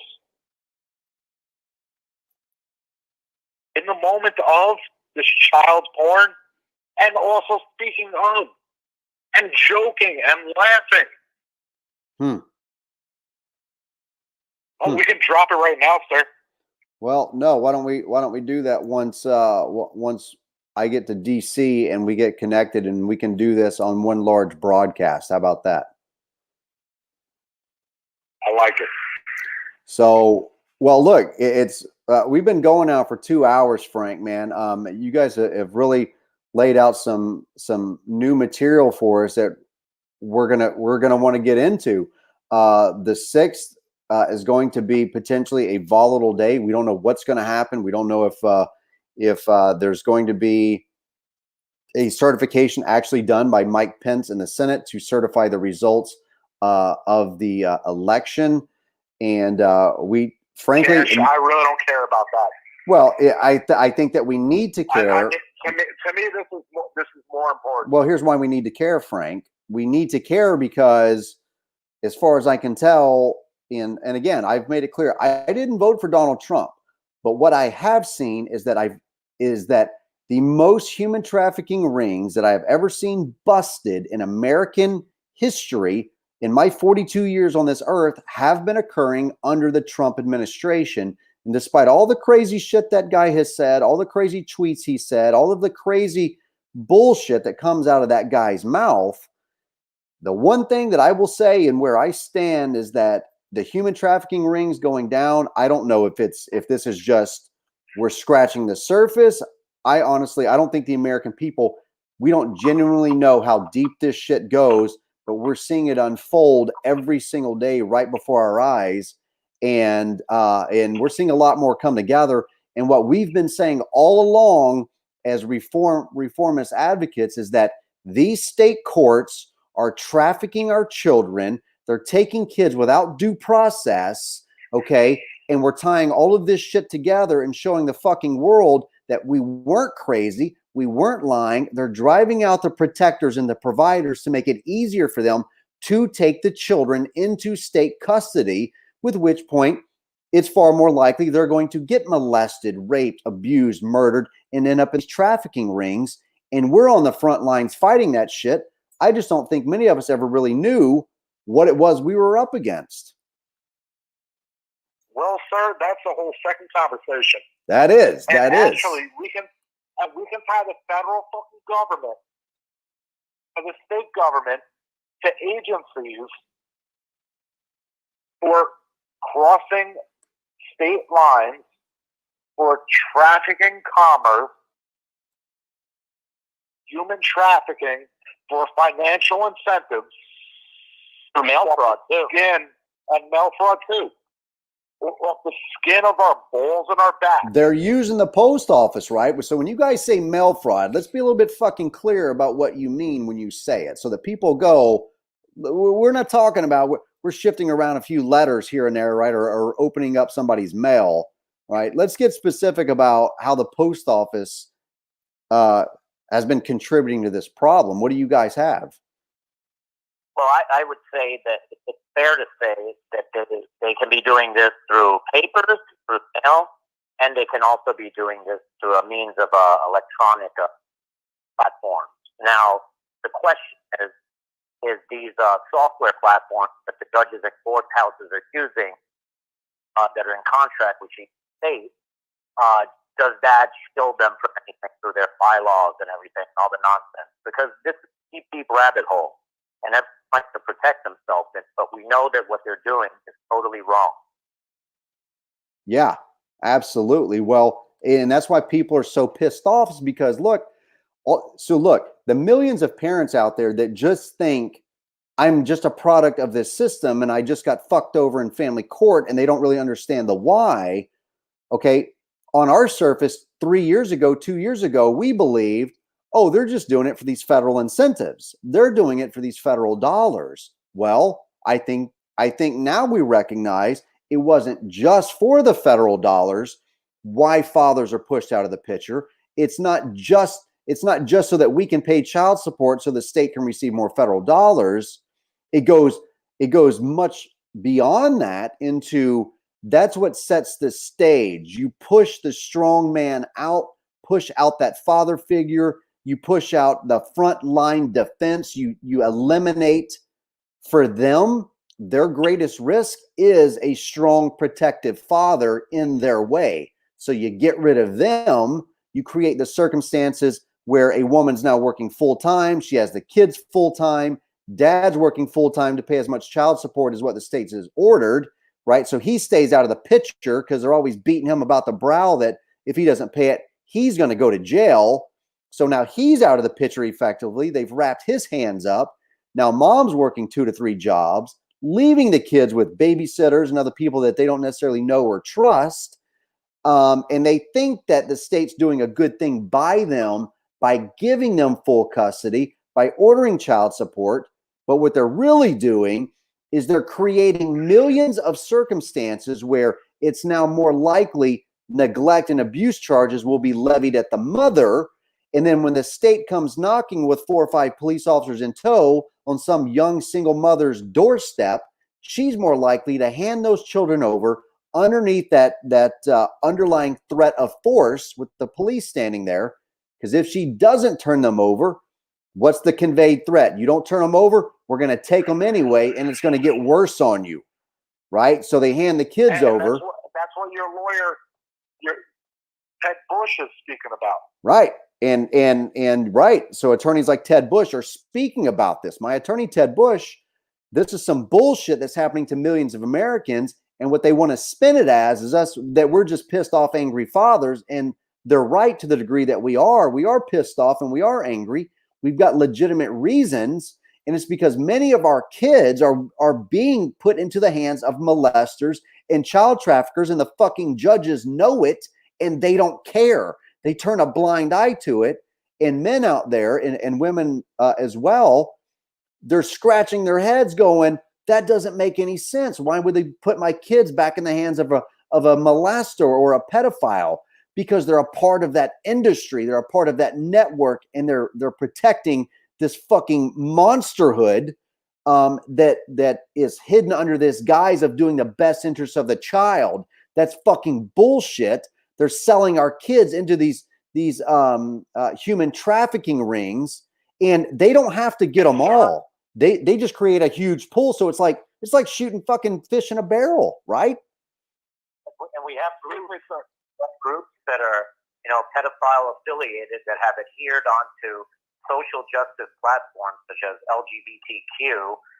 And the thing is we have people that the Administration for Children's Services in New York City is giving $418,000 to conduct reports on LGBTQ foster youth that are coming from neglectful and abusive parents, allegedly, which we know that these preponderance of the evidence standards are never being met. So the pedophiles have a vested interest in this industry. And I have a problem with that, even if it's just one of them, because we know it's more than that. But in addition, the Veteran Affairs that specifically deal with disability, this money is taken. It's not income. It's specifically taken from VA benefits, disability, Right. and put into the Title 4D for child support when they lawfully have no fucking business touching this money. Well, Not income. And in addition to that, sir, in addition to that, all right, Cash, continue. I'll jump in a second. All right, Tony, you too, sir. no, that's fine. I Hey, had something else, but no, I lost it's track. good, man. Hey, look, I appreciate you guys coming on. Y'all shared a shit ton of information, and a lot of people. We've had a really good feed this evening. There's probably about 100 people watching, and so we've had a real good feed this evening, and a lot of individuals have gotten to know Frank Han, Anthony Sabelli a little bit better, and what you guys are talking about. That you guys are, people that are working with Veteran Liberty Network. We're working together. You guys are helping to build this organization. And I appreciate both of you and all that you do, and I want publicly, to acknowledge the hard work you guys do, man. You guys are out there in the fucking trenches, and people don't realize that you're placing yourselves in some dangerous circumstances to uncover and be a part of driving this conversation and what's happening in this country, man. So to both of you, I salute you both, and I'm looking forward to meeting up with y'all in DC, man, and being able to continue to cover all of this. Well, Cash, there's another thing that we need to talk about before we get off the line. And Assemblyman Perry, he's got this bill in New York, 416. This bill specifically talks about how the government, on a good faith allegation, can take somebody for up to 9 months without due process, without a warrant, and without a judicial order. I'm glad you brought that up. On a good faith. You're right. Hold on. Let me grab the bill. Hold on. Let's talk. Hold on. Yeah, put up 416. Hold on. I'm going to pull it up. Hold on. Give me 1 second here. Is he the sponsor of the bill? Or do we know that? Assemblyman Perry is sponsoring the bill. Actually, on the other bill, 459, there's about 18 fucking sponsors on that other bill. Well, hold on. Let's one bill at a time. One bill at a time, man. Don't jump back and forth on me, because I got to pull it up. I got to pull it up for the viewers here. That's fine. The viewers, we already spoke about Bill 459. Now we're going to talk about New York State Assembly Bill 416. You said Which? You said Perry is the last name? Yes, sir. He's not popping up here in this list on their website. Jake has it on the other text. Assembly Bill A416. And they're going to be having a session on that on January 6th. All right, hold on 1 second, fellas. Y'all don't get ahead of me, man. Hold on. I don't have my executive producer, so I'm playing both. Assembly. No, it's all good, sir. New York Assembly Bill 416. Hold on. Yeah, Jake has it. Yeah, we're getting ready to run down through it here. Hold on 1 second. All right, so this is important. You're right. Somebody put me on this bill the other day, and people need to be aware of this. All right, so I'm getting it brought up now. So this relates to the removal of cases, contacts, and carriers of communicable diseases who are potentially dangerous to the public health. So here we go. I'm going to get down in here. Oh my goodness. And I read into this, and you're right. And thanks for reminding me, Frank, before we got off of this.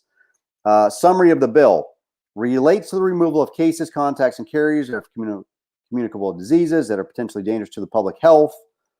Let's grab the bill text here. So introduced by Ilm of A. Perry, read once and referred to the Committee on Health, an act to amend the public health law in relation to the removal of cases, contacts and carriers of communicable diseases who are potentially dangerous to the public health. The people of the state of New York, represented in Senate and Assembly, do enact as following. Now, this is a proposed bill and the language of it. Okay. The public health law is It's pre-filed. okay. It's going to be released on the 6th of this year. Right. January 6th. Correct. It's gonna be Yes. released. Pre-fucking filed. Right. So, yeah. So hold on a sec. So let me catch people up here. So this bill right here that we're talking about, it's pre-filed, okay, ready for the 6th. Now, I was put onto this bill a couple of days ago, and this is extending a shit ton of executive power to New York in order to detain people. And some of you are probably already reading down through the text of this bill. But of course, this being on the 6th, I mean, holy shit, people, look at the plan, look at the design. This is filed in New York right now by Assemblyman Perry, apparently. But underneath 2120A, Clearly. removal and detention of cases, contacts, and carriers who are or may be a danger to public. See that? May be a danger to public health and other orders.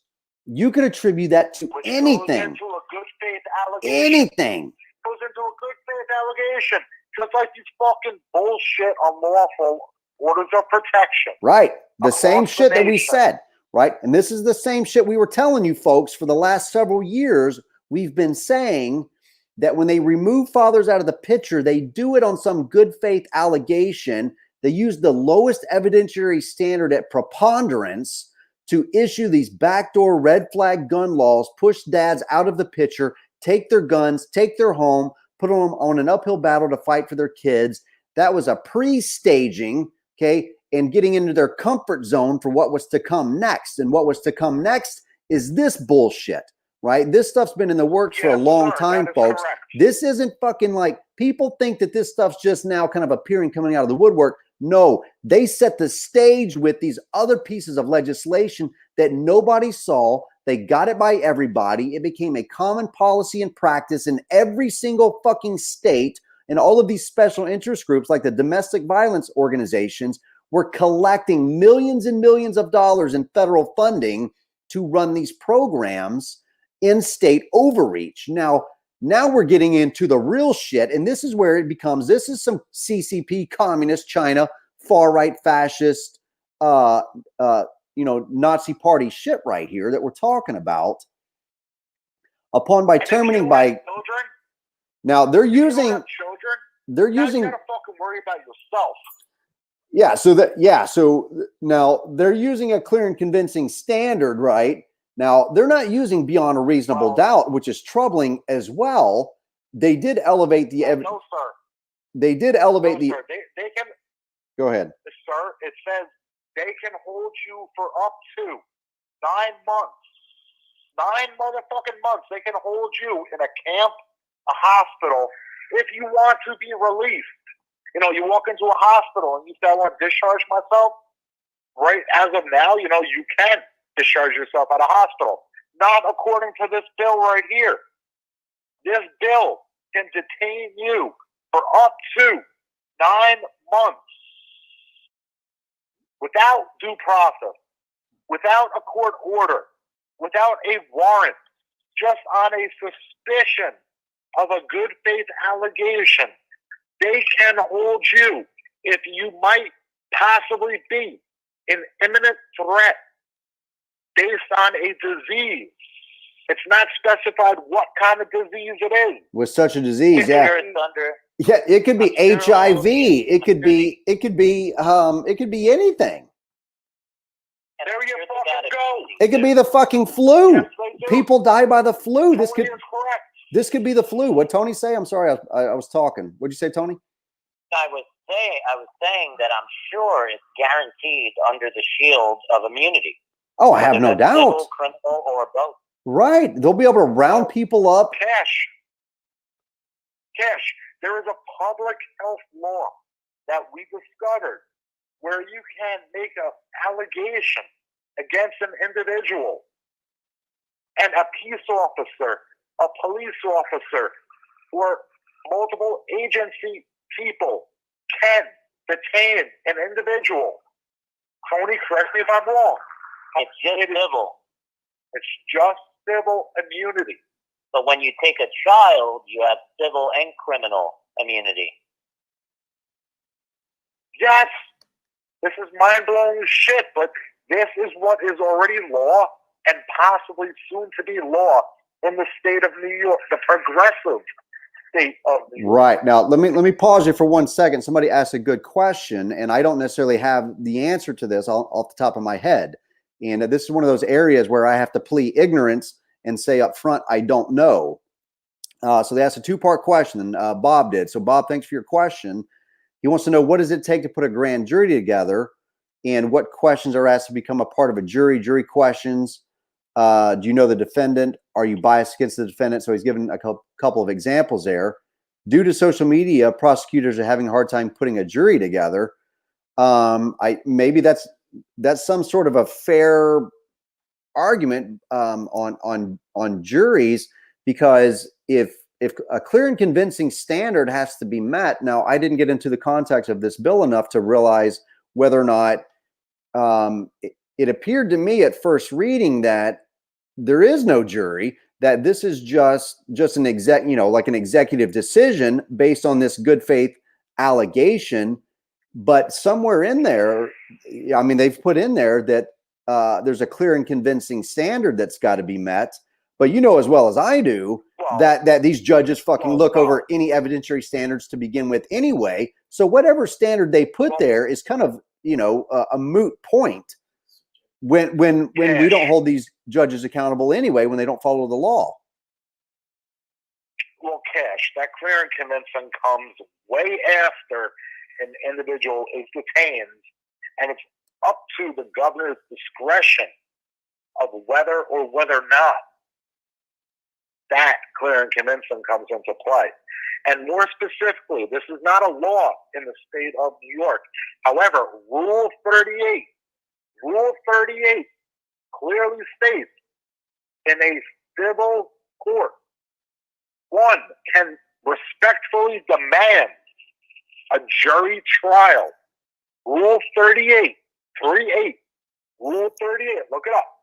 Civil procedure law, rules and procedure of New York State. Rule 38. If you are in a civil court, you can demand, whether respectful or not, I like the word respectfully demand, but Rule 38 specifically states that you can have a jury trial in a civil fucking court in the state of New York. Okay. I know I was denied mine because I asked for a jury in one of my hearings in Lake County, and I was denied that, even after being found indigent in 2017. Now, let me, Frank, what you said earlier about the 90-day thing, I finally found that paragraph, and I want to read this to everybody. In fact, Cash. Go. Cash, before you read that, Yep. it says a period of time, but the cumulative total comes out to be 9 months. Okay, so the cumulative total. Go further in. Okay, all right. Cumulative total. Fair enough. But proceed. Okay. Proceed, sir. Okay.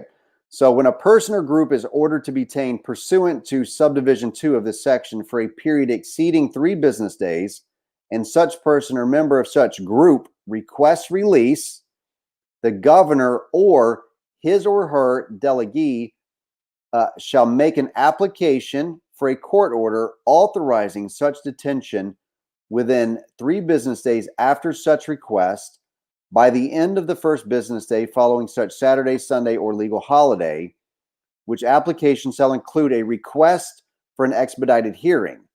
After any such request for release, detention shall not continue for more than 5 days in the absence of a court order authorizing detention. Notwithstanding the foregoing provisions, in no event shall any person be detained for more than 60 days without a court order authoring such detention. The governor or his or her delegee shall seek further court review of such detention within 90 days following the initial court order authorizing detention and thereafter within 90 days of each subsequent court review. So it could be denied and they could go again another 90 days. So dragging out the litigation, dragging out the deprivation of liberty 3 months at a shot, right? So kind of like come up for parole every 90 days, and as long as they got the court order in place. And we see how they abuse and they use the power of these courts to issue these orders down. And of course, what does the judge say? We're just following the law. We're just interpreting the law as it's written, right? But they never stand up and go, yeah, this is completely unconstitutional bullshit and is extreme executive overreach. So I'm sending you back home. Are we 90 fucking days? So if you were to have COVID and they can lock you up for 90 days, are you kidding me? These are the FEMA camps, right? That's what this is. There you go. This is what they've been building on for how long? Right? This is what we're angling towards, folks.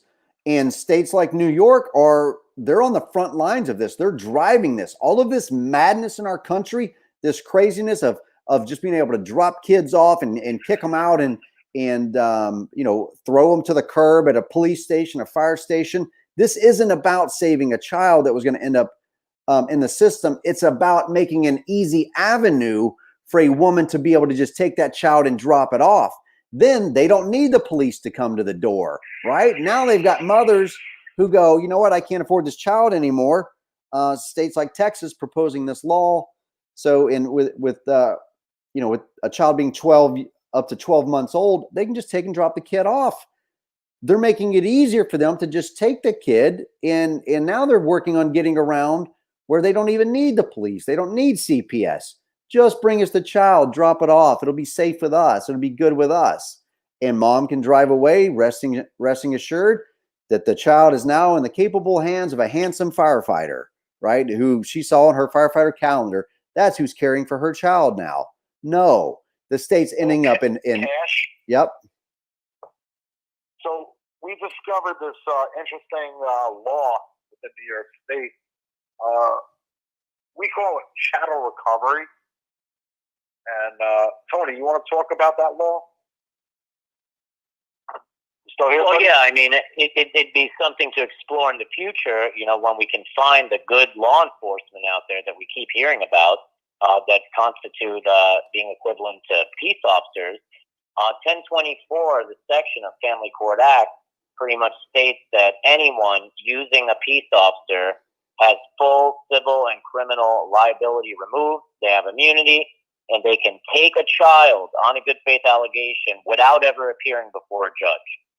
So Anthony, if my child is being psychologically abused, could it be possible? And I know you're not an attorney, a bar member, a lawyer, any of that, but I mean, you're a smart man to a degree, and you can read and write. This is just words put on paper. But if I were to say my child is being psychologically abused, could it be possible, sir, that 1024 be used in the recovery of my children? Well, just like all these events that we've witnessed, Back to Blue and all this stuff that social workers are overworked, and they're great people, it would constitute them being peace officers and, upon them being great people, good human beings, not acting in the capacity of a criminal enterprise, but for protecting children, that they would cooperate with people like us. But the thing is, where's that going to be limited to, just a person doing that, a parent with all this overwhelming evidence showing all the fuckery that's been going on, and where are they going to use some sort of excuse that you need a bar member or a licensed attorney when there's no such thing, and that's pretty much unlimited to what the credentials could possibly be with that. So pretty much it's going to come down to saving America, saving America's children, and the good people in law enforcement stepping up to the plate Because if not, then it looks like things are going to get bad in America. And, I'm not speaking for myself or other people, but, just looking at the near future and all that's being unveiled right now and people being harmed and suffering. And right now, it's very hard for me to believe that people are just going to sit down and accept this sort of defeat. I could see the near future, there being some sorts of violence from people, parents. We've seen a lot of fratricide. We've seen homicide, suicide situations. But we want to see the good people in law enforcement that we keep hearing about, that everyone's celebrating about, back to blue. We want to see them step up to the plate and start doing the right fucking thing and not to a bar member. You know what? Because if they have to, because we're so devoid of the Constitution and the rule of law here. Right. Everyone's just practicing and running through not-for-profit law, which is really running the show. But really, where are the good people in law enforcement? Because we know too much. I never asked for this life to understand all this, to be on this conversation right now, but I'm glad to be on it. But the thing is, who's going to help fix this? Is it Lynn Wood? I appreciate him for bringing up the stuff and how we can tie it in, especially with General Flynn's sister being victimized by CPS. But where's it going to stop? Where are we going to start batting an eye to what's going on? Well, what's making this? That's what my human trafficking. One second. The human trafficking, war that we say that we're in America, where taxpaying dollars, I believe, of up to 130 million are going towards providing grants to combat human trafficking. Whether that's some of that money staying inside the U.S., some of it's going abroad. Where does it start focusing on the gateways to it and taking a preventative stance and measure against this nonsense and examining and reviewing these egregious cases of child sex abuse that show that immunity is an issue in this country? Sure. And that when there's no oversight, there's a lot of fuckery afoot and our children aren't safe and they're too busy pinning us against one another. Yet we have pedophiles with vested interests in this industry advocating for social justice. And, we're not going to have control over our kids. If someone can say that you have a communicable disease and not even know what the hell it is as a symptom, and they can just take you, put your kids in some sort of a shelter and start getting grant money and you have to pay child support. There's all sorts of nonsense going on, which I'm not comfortable with. And neither should people that are backing the blue, people that are against the blue, because we're going to see more of this with Les Tlaib. But it's time that everyone starts doing their original fucking job and upholding their oath to the Constitution. Hey, hold on one second, man. Hold on. There's this guy on my feed here, and I want to know who he is.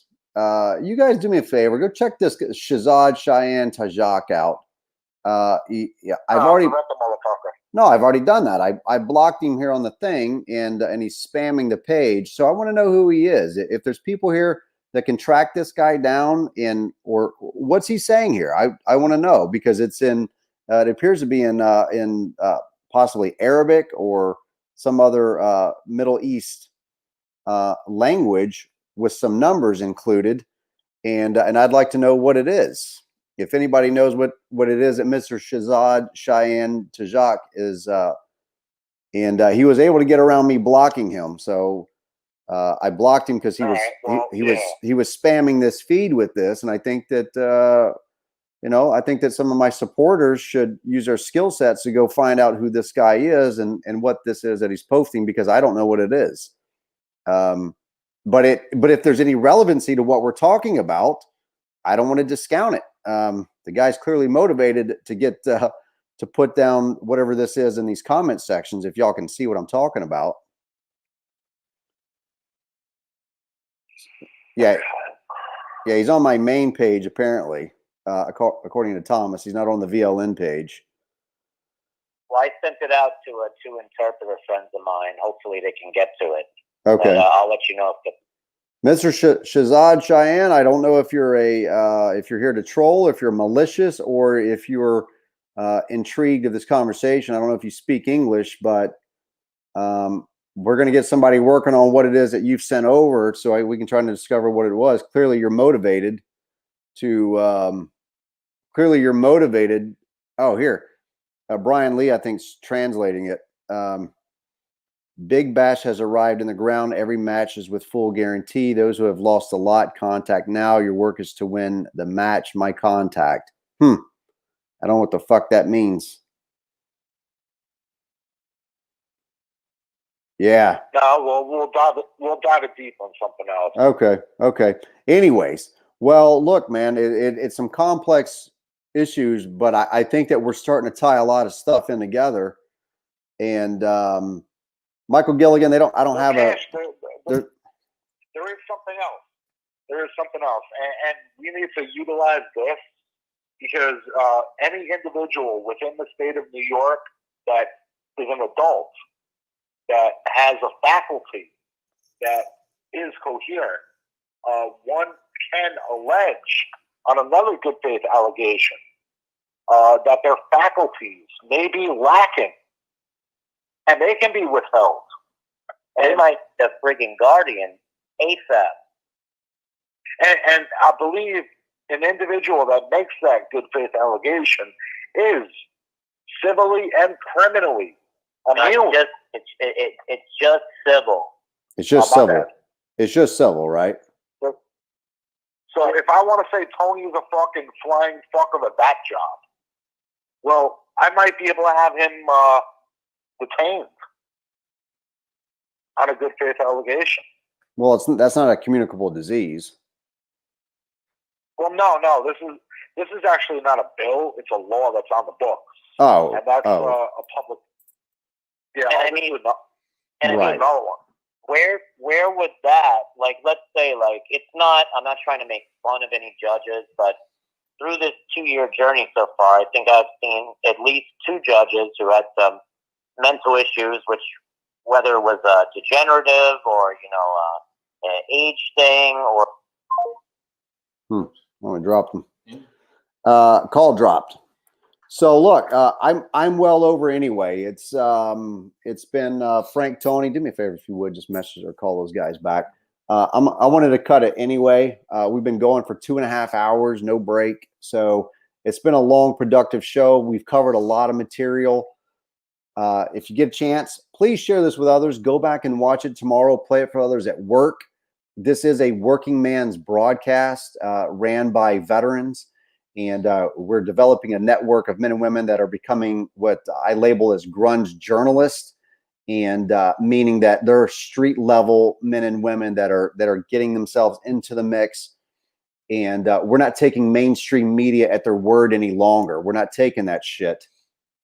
So we want to start reporting the news ourselves, and we need you to help to do that. Which one of Gilligan's comments? I had some up earlier, but Mike Gilligan, I don't know what fear stoking you're talking about. Look, we're talking about legitimate bills here, right? And that's what this is, right? So the one bill that we have in front of us that's still on the page here, we should be very afraid of that. And if we're not, well, we're being extremely complacent. And I don't know if that's what you're referencing or something else.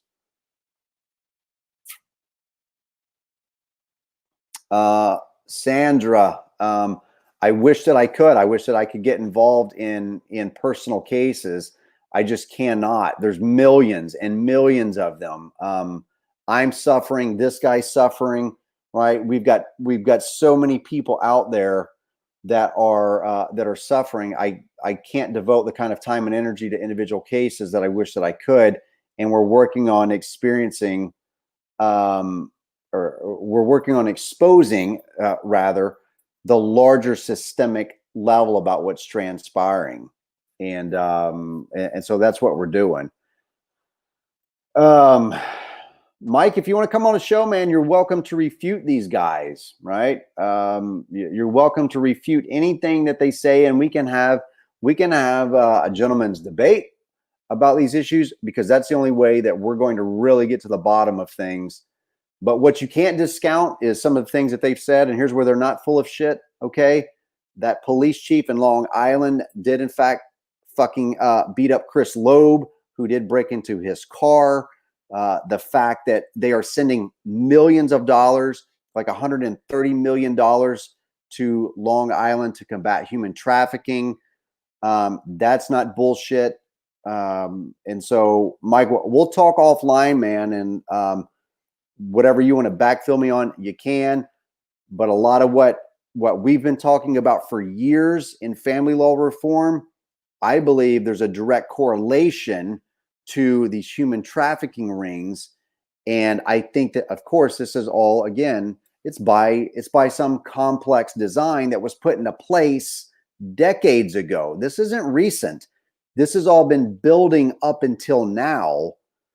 And we've been fighting back 100 times harder in family law to expose this shit for what it is, this racket, the federal incentives they're using. And, you know, as it were, maybe it's just completely coincidence that then COVID unfolds. And now we start seeing all of these human trafficking rings and how kids wound up in these trafficking rings and how the government contributed to the creation of that circumstance. So, you know, we're just calling it out for what we see. But Mike Gilligan knows I've got a tremendous amount of respect for him. And so he and I will have a private conversation offline. And if we need to come back and re-review some of this information in the near future, we sure will. We'll do that until we get a clear picture. But to get that clear picture, we have to tie in all of these pieces and discuss each step and how we get to millions of kids. What you saw it earlier, I brought it up. Where's it at? Let me share this one more time for y'all. Hold on. Let me go back to my screen share and show up one more piece here. Again, look at this, right? In the United States, an estimated 460,000 children are reported missing every year. Now, this is according to globalmissingkids.org, right? So, look, these are our countries. Check this shit out. Look, Australia, 20,000. Canada, 45,000. Germany, 100,000. India, 96,000. Jamaica, 2,000. That was in 2015. In Russia, estimated 45,000 2015. Spain, 20,000 every year. UK, 112,000 every year. US, 460,000. Okay. That's insanity, people. Where the fuck are all these kids going, and why is nobody talking about it? Why is nobody talking about it? Look, Sandra, here's my advice to you. You got to be your own reporter. You've got to get in there. You've got to ask questions. You've got to push the issues. Get the state's attorneys on the phone. Get the prosecuting attorneys on the phone. I'm not telling you to break any laws. I'm going to tell you what I do, right? I protect myself and my kids as much as possible. I record everything because anybody who's breaking their own rules and laws, fuck those people. Protect yourselves, protect your family, okay? Don't let them use fear-mongering, intimidation, because if they're going to do it anyway, if they're going to break the law anyway, don't take the shit lying down. You fucking fight back. You get people to do it with you. You get your family, your friends, your social circle, anybody that you can get alongside you, you get them. We have to be our own reporters. We have to help expose what's happening in this country. And I want to help to encourage you to do that. Be a part of what we're doing here, right? And we can do these things together. But there's millions like that. Okay, just like what she's talking about, what Sandra's talking about, there are millions like this that have transpired. And these human trafficking rings, oftentimes that's where these kids come from, okay? So, CJ, man, I'm signing out, dude. We've been going for 2.5 hours. I know you wanted to jump on, but it's been kind of a rapid broadcast. We went through a lot of information, couple pieces of legislation, and yeah, man, we're doing a lot here. So thanks for everyone tuning in. Thank you for your support. We're going to be in DC on the 6th. We're going to be boots on the ground reporting live for you. We're going to spend a lot of time on our feet. We are disabled veterans. I've got fucked up neck, back, shoulders, everything, and we'll be carrying a lot of gear. It's going to be a long, tiring day for all of us, but we believe that it's time we start getting in there. And like I said, leader of Proud Boys was arrested. We start getting in there and showing the world what's happening. So please help to support us. Frank and Tony, thanks again for coming on earlier in the broadcast and sharing as much as you did. You guys are a wealth of information. CJ's telling me I got to see something. I'll tell you what. Let me send a link. Hold on. CJ's live. CJ's in. Let me send CJ a link real quick. It'll take me just a couple minutes. I'm good. CJ Abernathy, he's my executive producer. He's in DC right now. He's saying there's some shit he wants to show you. So if you want to hang out, hang out. He says it's really important. And if CJ says he wants me to see it, it's probably not just a three-legged dog. Okay. So if you want to hang out, hang out. Give us a few more minutes. I'm going to send this link over to him real quick. Let me close out a bunch of these windows, stop my screen sharing. 460,000 a year in the US, freest nation in the world. Think about that shit, folks. This isn't by accident. It's by fucking design. And you see the UK too. Guess what? All of these family law issues I've been talking about, prevalent in the UK, Australia, Canada, Ireland. We've been talking about it for years.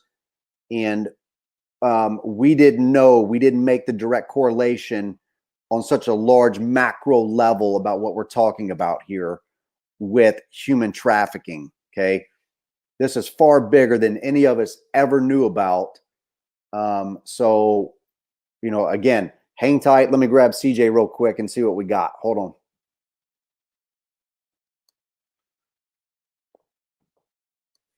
Hope I'm not keeping your buddy up.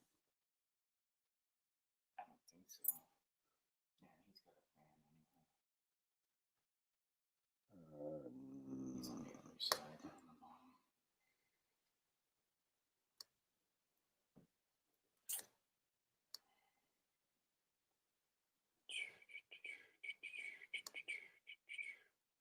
Oh, sure. I gotta get the link.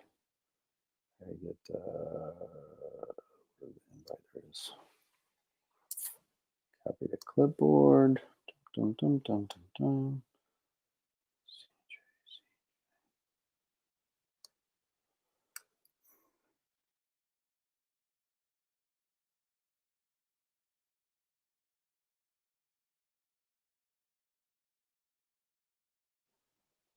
Come on, Slowpoke.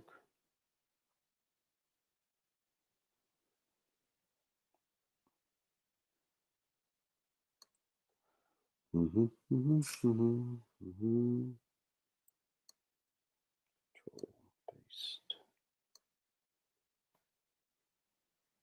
All right. Link is sent to CJ. He should be on with us here in just a moment. And we'll get CJ up on here. Sharing a few links here. Patrick Glenn is a friend of mine, so he's sharing a link here for something that he's developed. He runs parrotworks.com. Feel free to go over there after the broadcast, check out what Patrick Glenn has, right? Just copy the link, open up another tab, put it there for yourself so that you can go back over and take a look at it. Here's CJ now. A friend of mine. What's up, everybody? Cash, gentlemen. Good evening, Jake. What's up, buddy? What's up, buddy? For reference, so you guys will know where I'm at. There's the Washington Monument. That is south of me.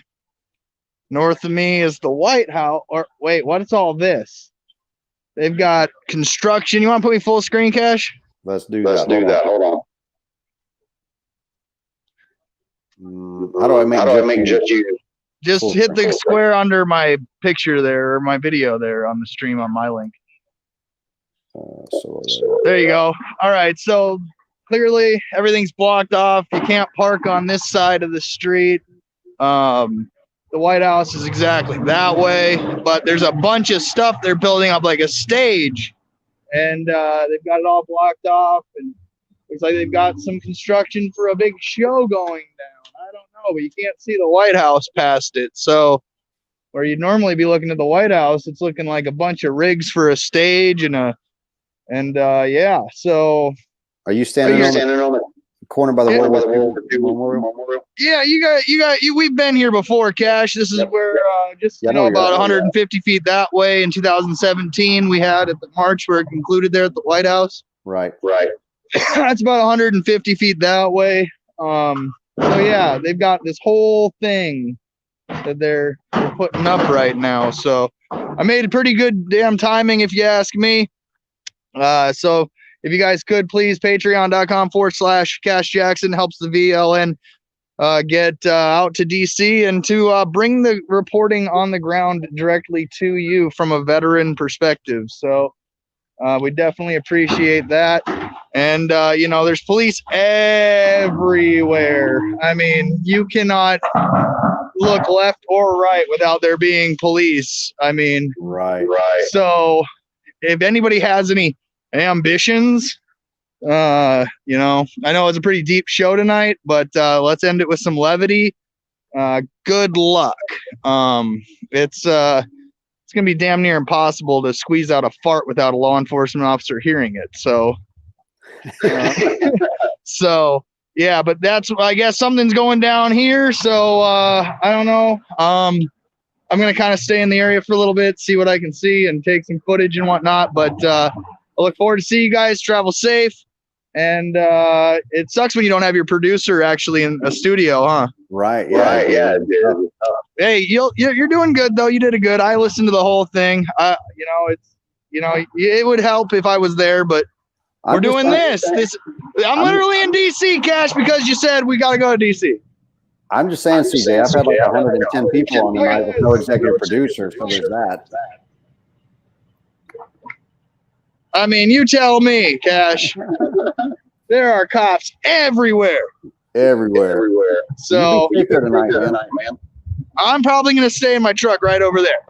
So if anybody needs me, I'm in Washington, right over there. You be safe. Be safe. All right, guys. We'll see you guys tomorrow. All right. See you soon. You're going to take me off the screen now? You hit exit stream? Calm down. Smart ass. So that's CJ Abernathy. He's my executive producer. He's a Marine Corps veteran.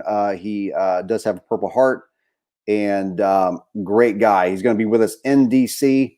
So we're going to be on the ground again in DC for the next several days to possibly several weeks, depending on what transpires. That is going to cost us money. There's a lot of gear that we still need. We need press.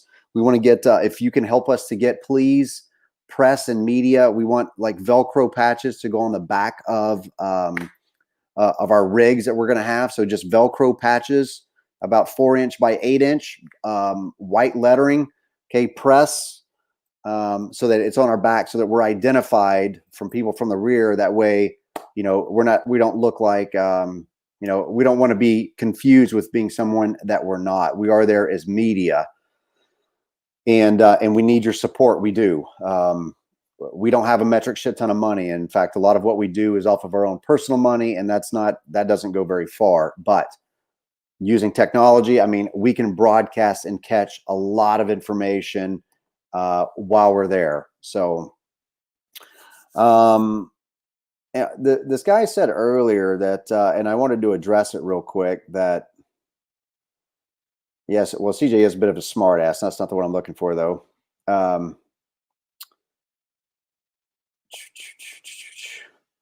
Men love to fart. There he was. So Michael Hallman, man, I don't know. Maybe you're new to us here.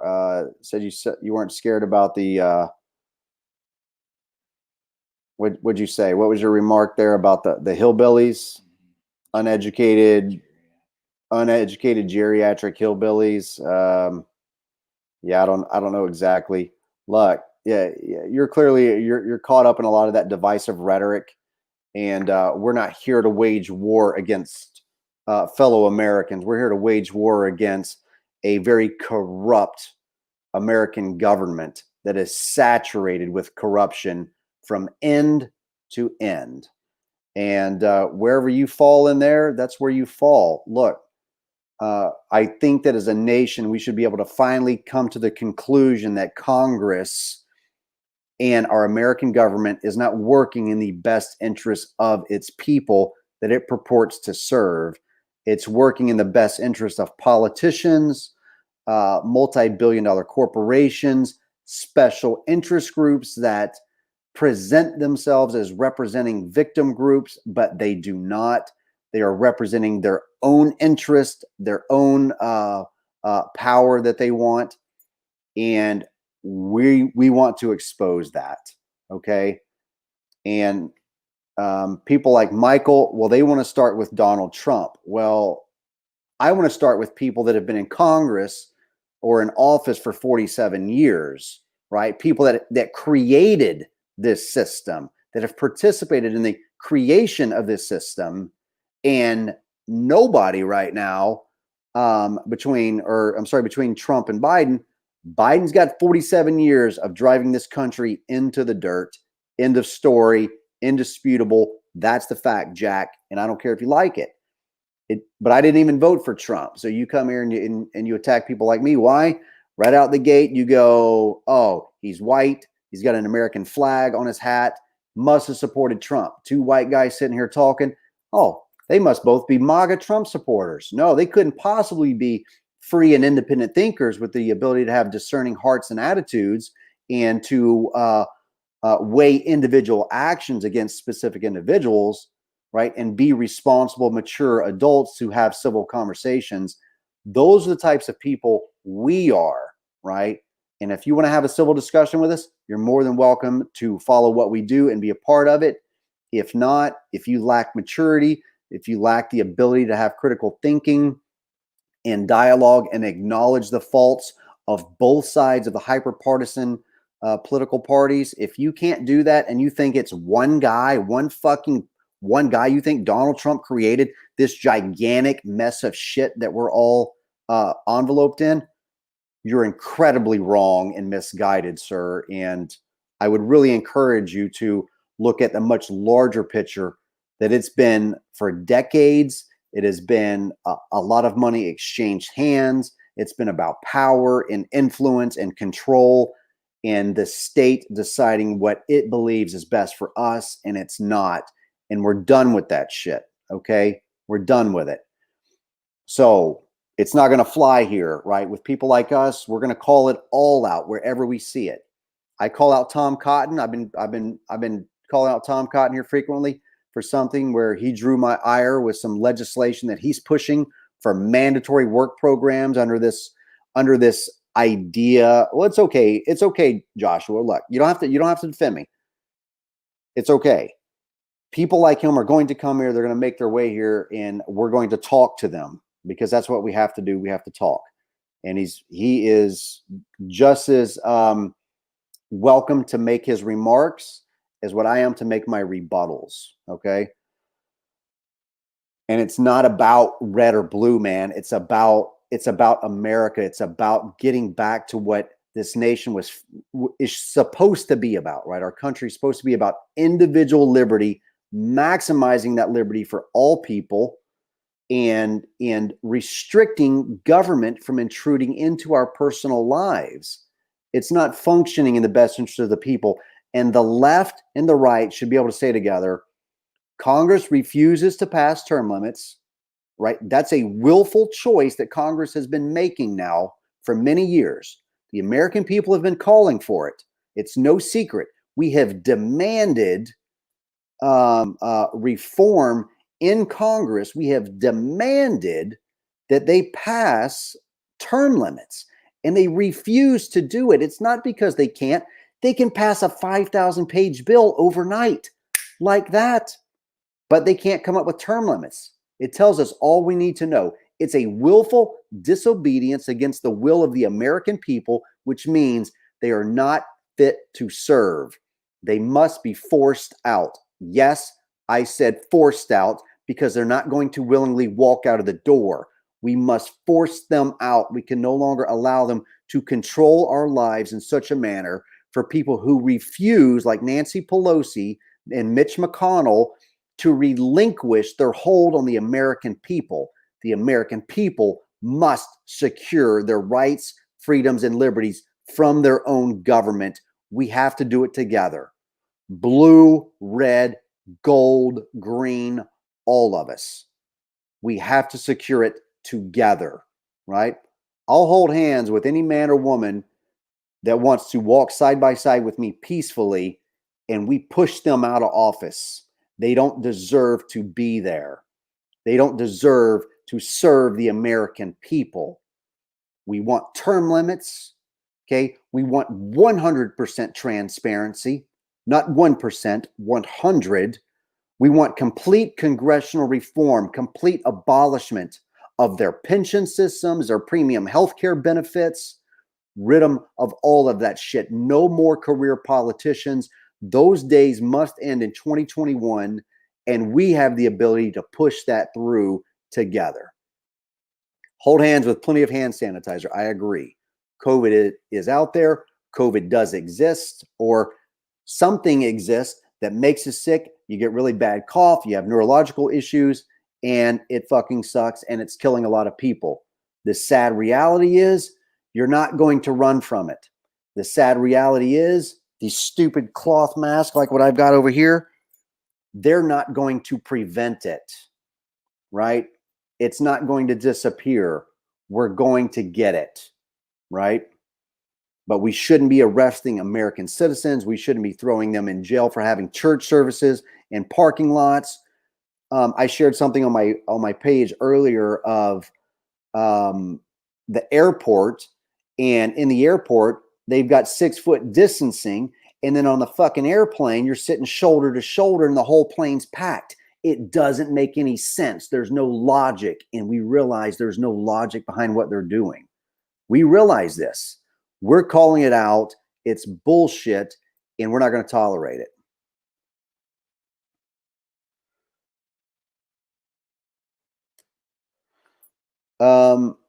Michael Hallman, why would you call us violent rioters? You don't even know us. You don't know any of these people here, right? So you kind of answer your own question when you ask, why shouldn't you call us violent rioters? Well, I don't know, because we're not violent rioters. Could we start right there? A little common sense? Maybe. Could we keep that there, right? 2 wrongs don't make a right, right? Okay, and I'm sorry, but there's too much video footage, and I shared some today of Antifa smashing MAGA supporters' cars, vandalizing, cutting their tires, vandalizing their shit. What do you call that, dude? That's violent rioters, my friend. And if you deny that, well, that's your own cognitive dissonance, and it doesn't make it any less true. If I said, Michael, the sky is blue, and you go, Cash, it's red, knowing full damn well the sumbitch is blue, that's your own cognitive dissonance. I don't know if BLM was a part of that. I don't know. It was during the Proud Boy and Antifa clashes out on the West Coast, so I don't know. But typically where you find one, you find the other, but I don't know.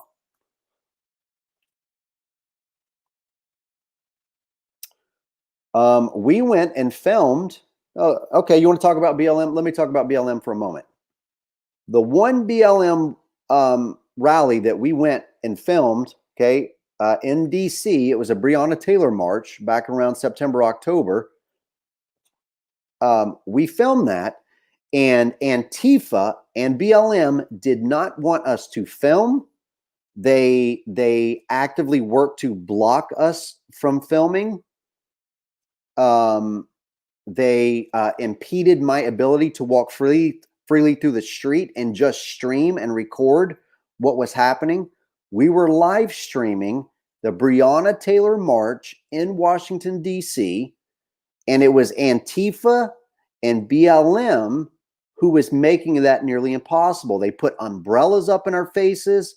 They would not allow us to see or to stream what it is they were doing. And I just held civil conversations with them. I didn't yell profanities. I didn't scream. I wasn't disrespectful to them.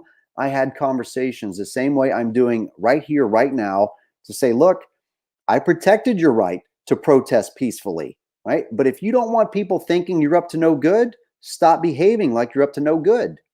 Whenever you're trying to prevent a 20-year veteran from simply streaming your march, okay, well then I'm sorry, but you're portraying yourself to be doing something improper when you don't want to be transparent about who you are. In their defense, and what they were saying is, well, they didn't want me or the people that were working with me to create a false narrative. And I told them, that's why I'm live streaming, so that everybody can see. There was hundreds of people on the live stream. I'm live streaming. But because I was a white man on the street, they couldn't have it. So I'm sorry. Until Antifa and BLM can try and treat alternative media like us with some respect and not to harass us or try and intimidate us, what do you want me to say? You want me to defend them? I'm not going to. I'm going to call out the behavior for what it is. If Proud Boys did that to us, I would say the same thing to them. If any MAGA people did that to us, I would say the same thing to them. But thus far, people on the right haven't. It's only been people on the left. Okay. And I'm down the middle. I'm running with a gold flag, right? I'm libertarian.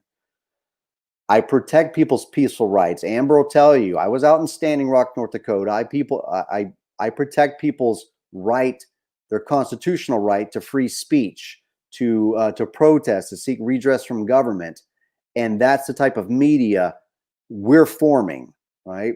We want it to be a non-biased media, but we're going to call out bullshit when we see bullshit because, well, we're veterans and that's what we do. So, thanks to all of you for joining us. It's been a 3-hour broadcast. It's went extraordinarily long. We are the part of the Veteran Liberty Network. This is the War is Hell podcast. I am the host, Cash Jackson. This is my friend, Jake Middall. We are both, I'm a retired Navy veteran after 20 years. Jake retired from the Army after 23 years. We are both service-connected disabled. Me for predominantly major depressive disorder that I still struggle with today from not seeing my kids because of, you guessed it, state overreach, government overreach into our personal lives. And we're fighting back. That's what we're doing. We want you to be a part of that. Please go join me on Patreon. Just search Cash Jackson with a K. Pretty easy to find. It's scrolling on the bottom right here. Patreon.com/Cash Jackson. Support what we do. We need you, men and women. We need more veterans and service members to come in and support us and what we're looking to accomplish. And we're going to continue to do great things. So we'll let you know. We'll keep you guys apprised of our progress tomorrow. We'll be in DC tomorrow evening sometime. And we'll be boots on the ground. So we might be at I think there's a freedom rally or something tomorrow evening that we might be able to get into. I've got some contacts over there that are trying to get us in. And make sure that you're signed up for notifications, right? We want you to be able to see where we're at live on the ground. And we're going to have other veterans with us like Brian Lee, 2nd Battalion, 2nd Marines, CJ Abernathy, who you saw earlier. He's another honorably discharged Marine Corps veteran. We are the Veteran Liberty Network, and we're building something far different than what you guys have ever really seen. So thank you guys again so much for joining us. I love all of you. Jake, you want to say anything? Yeah. I've talked a lot. See you guys. We'll be in Washington tomorrow. So that's it. Thank you guys for getting up. See you later. Be good. Did I miss anything? I don't think so. I think I got it all. So thank you all again. We appreciate y'all so very, very much. I'm going to close this out with an outro. Give me a second. Ooh. I got to play this just for CJ. Cheating on him with a real man who's drafted 10 that suffers from tread sweats. Because all it takes is Gamer Boy to go on a Fallout bender. She'll be out and about getting tapped like a fender from some bro that 10 minutes ago swiped right on her tender. Now let this be a wake-up call to all the gamers who claim to get laid, thinking their relationship is gravy. 100% your chick's behind your back, getting splashed with more semen than the Navy. That's CJ's thing.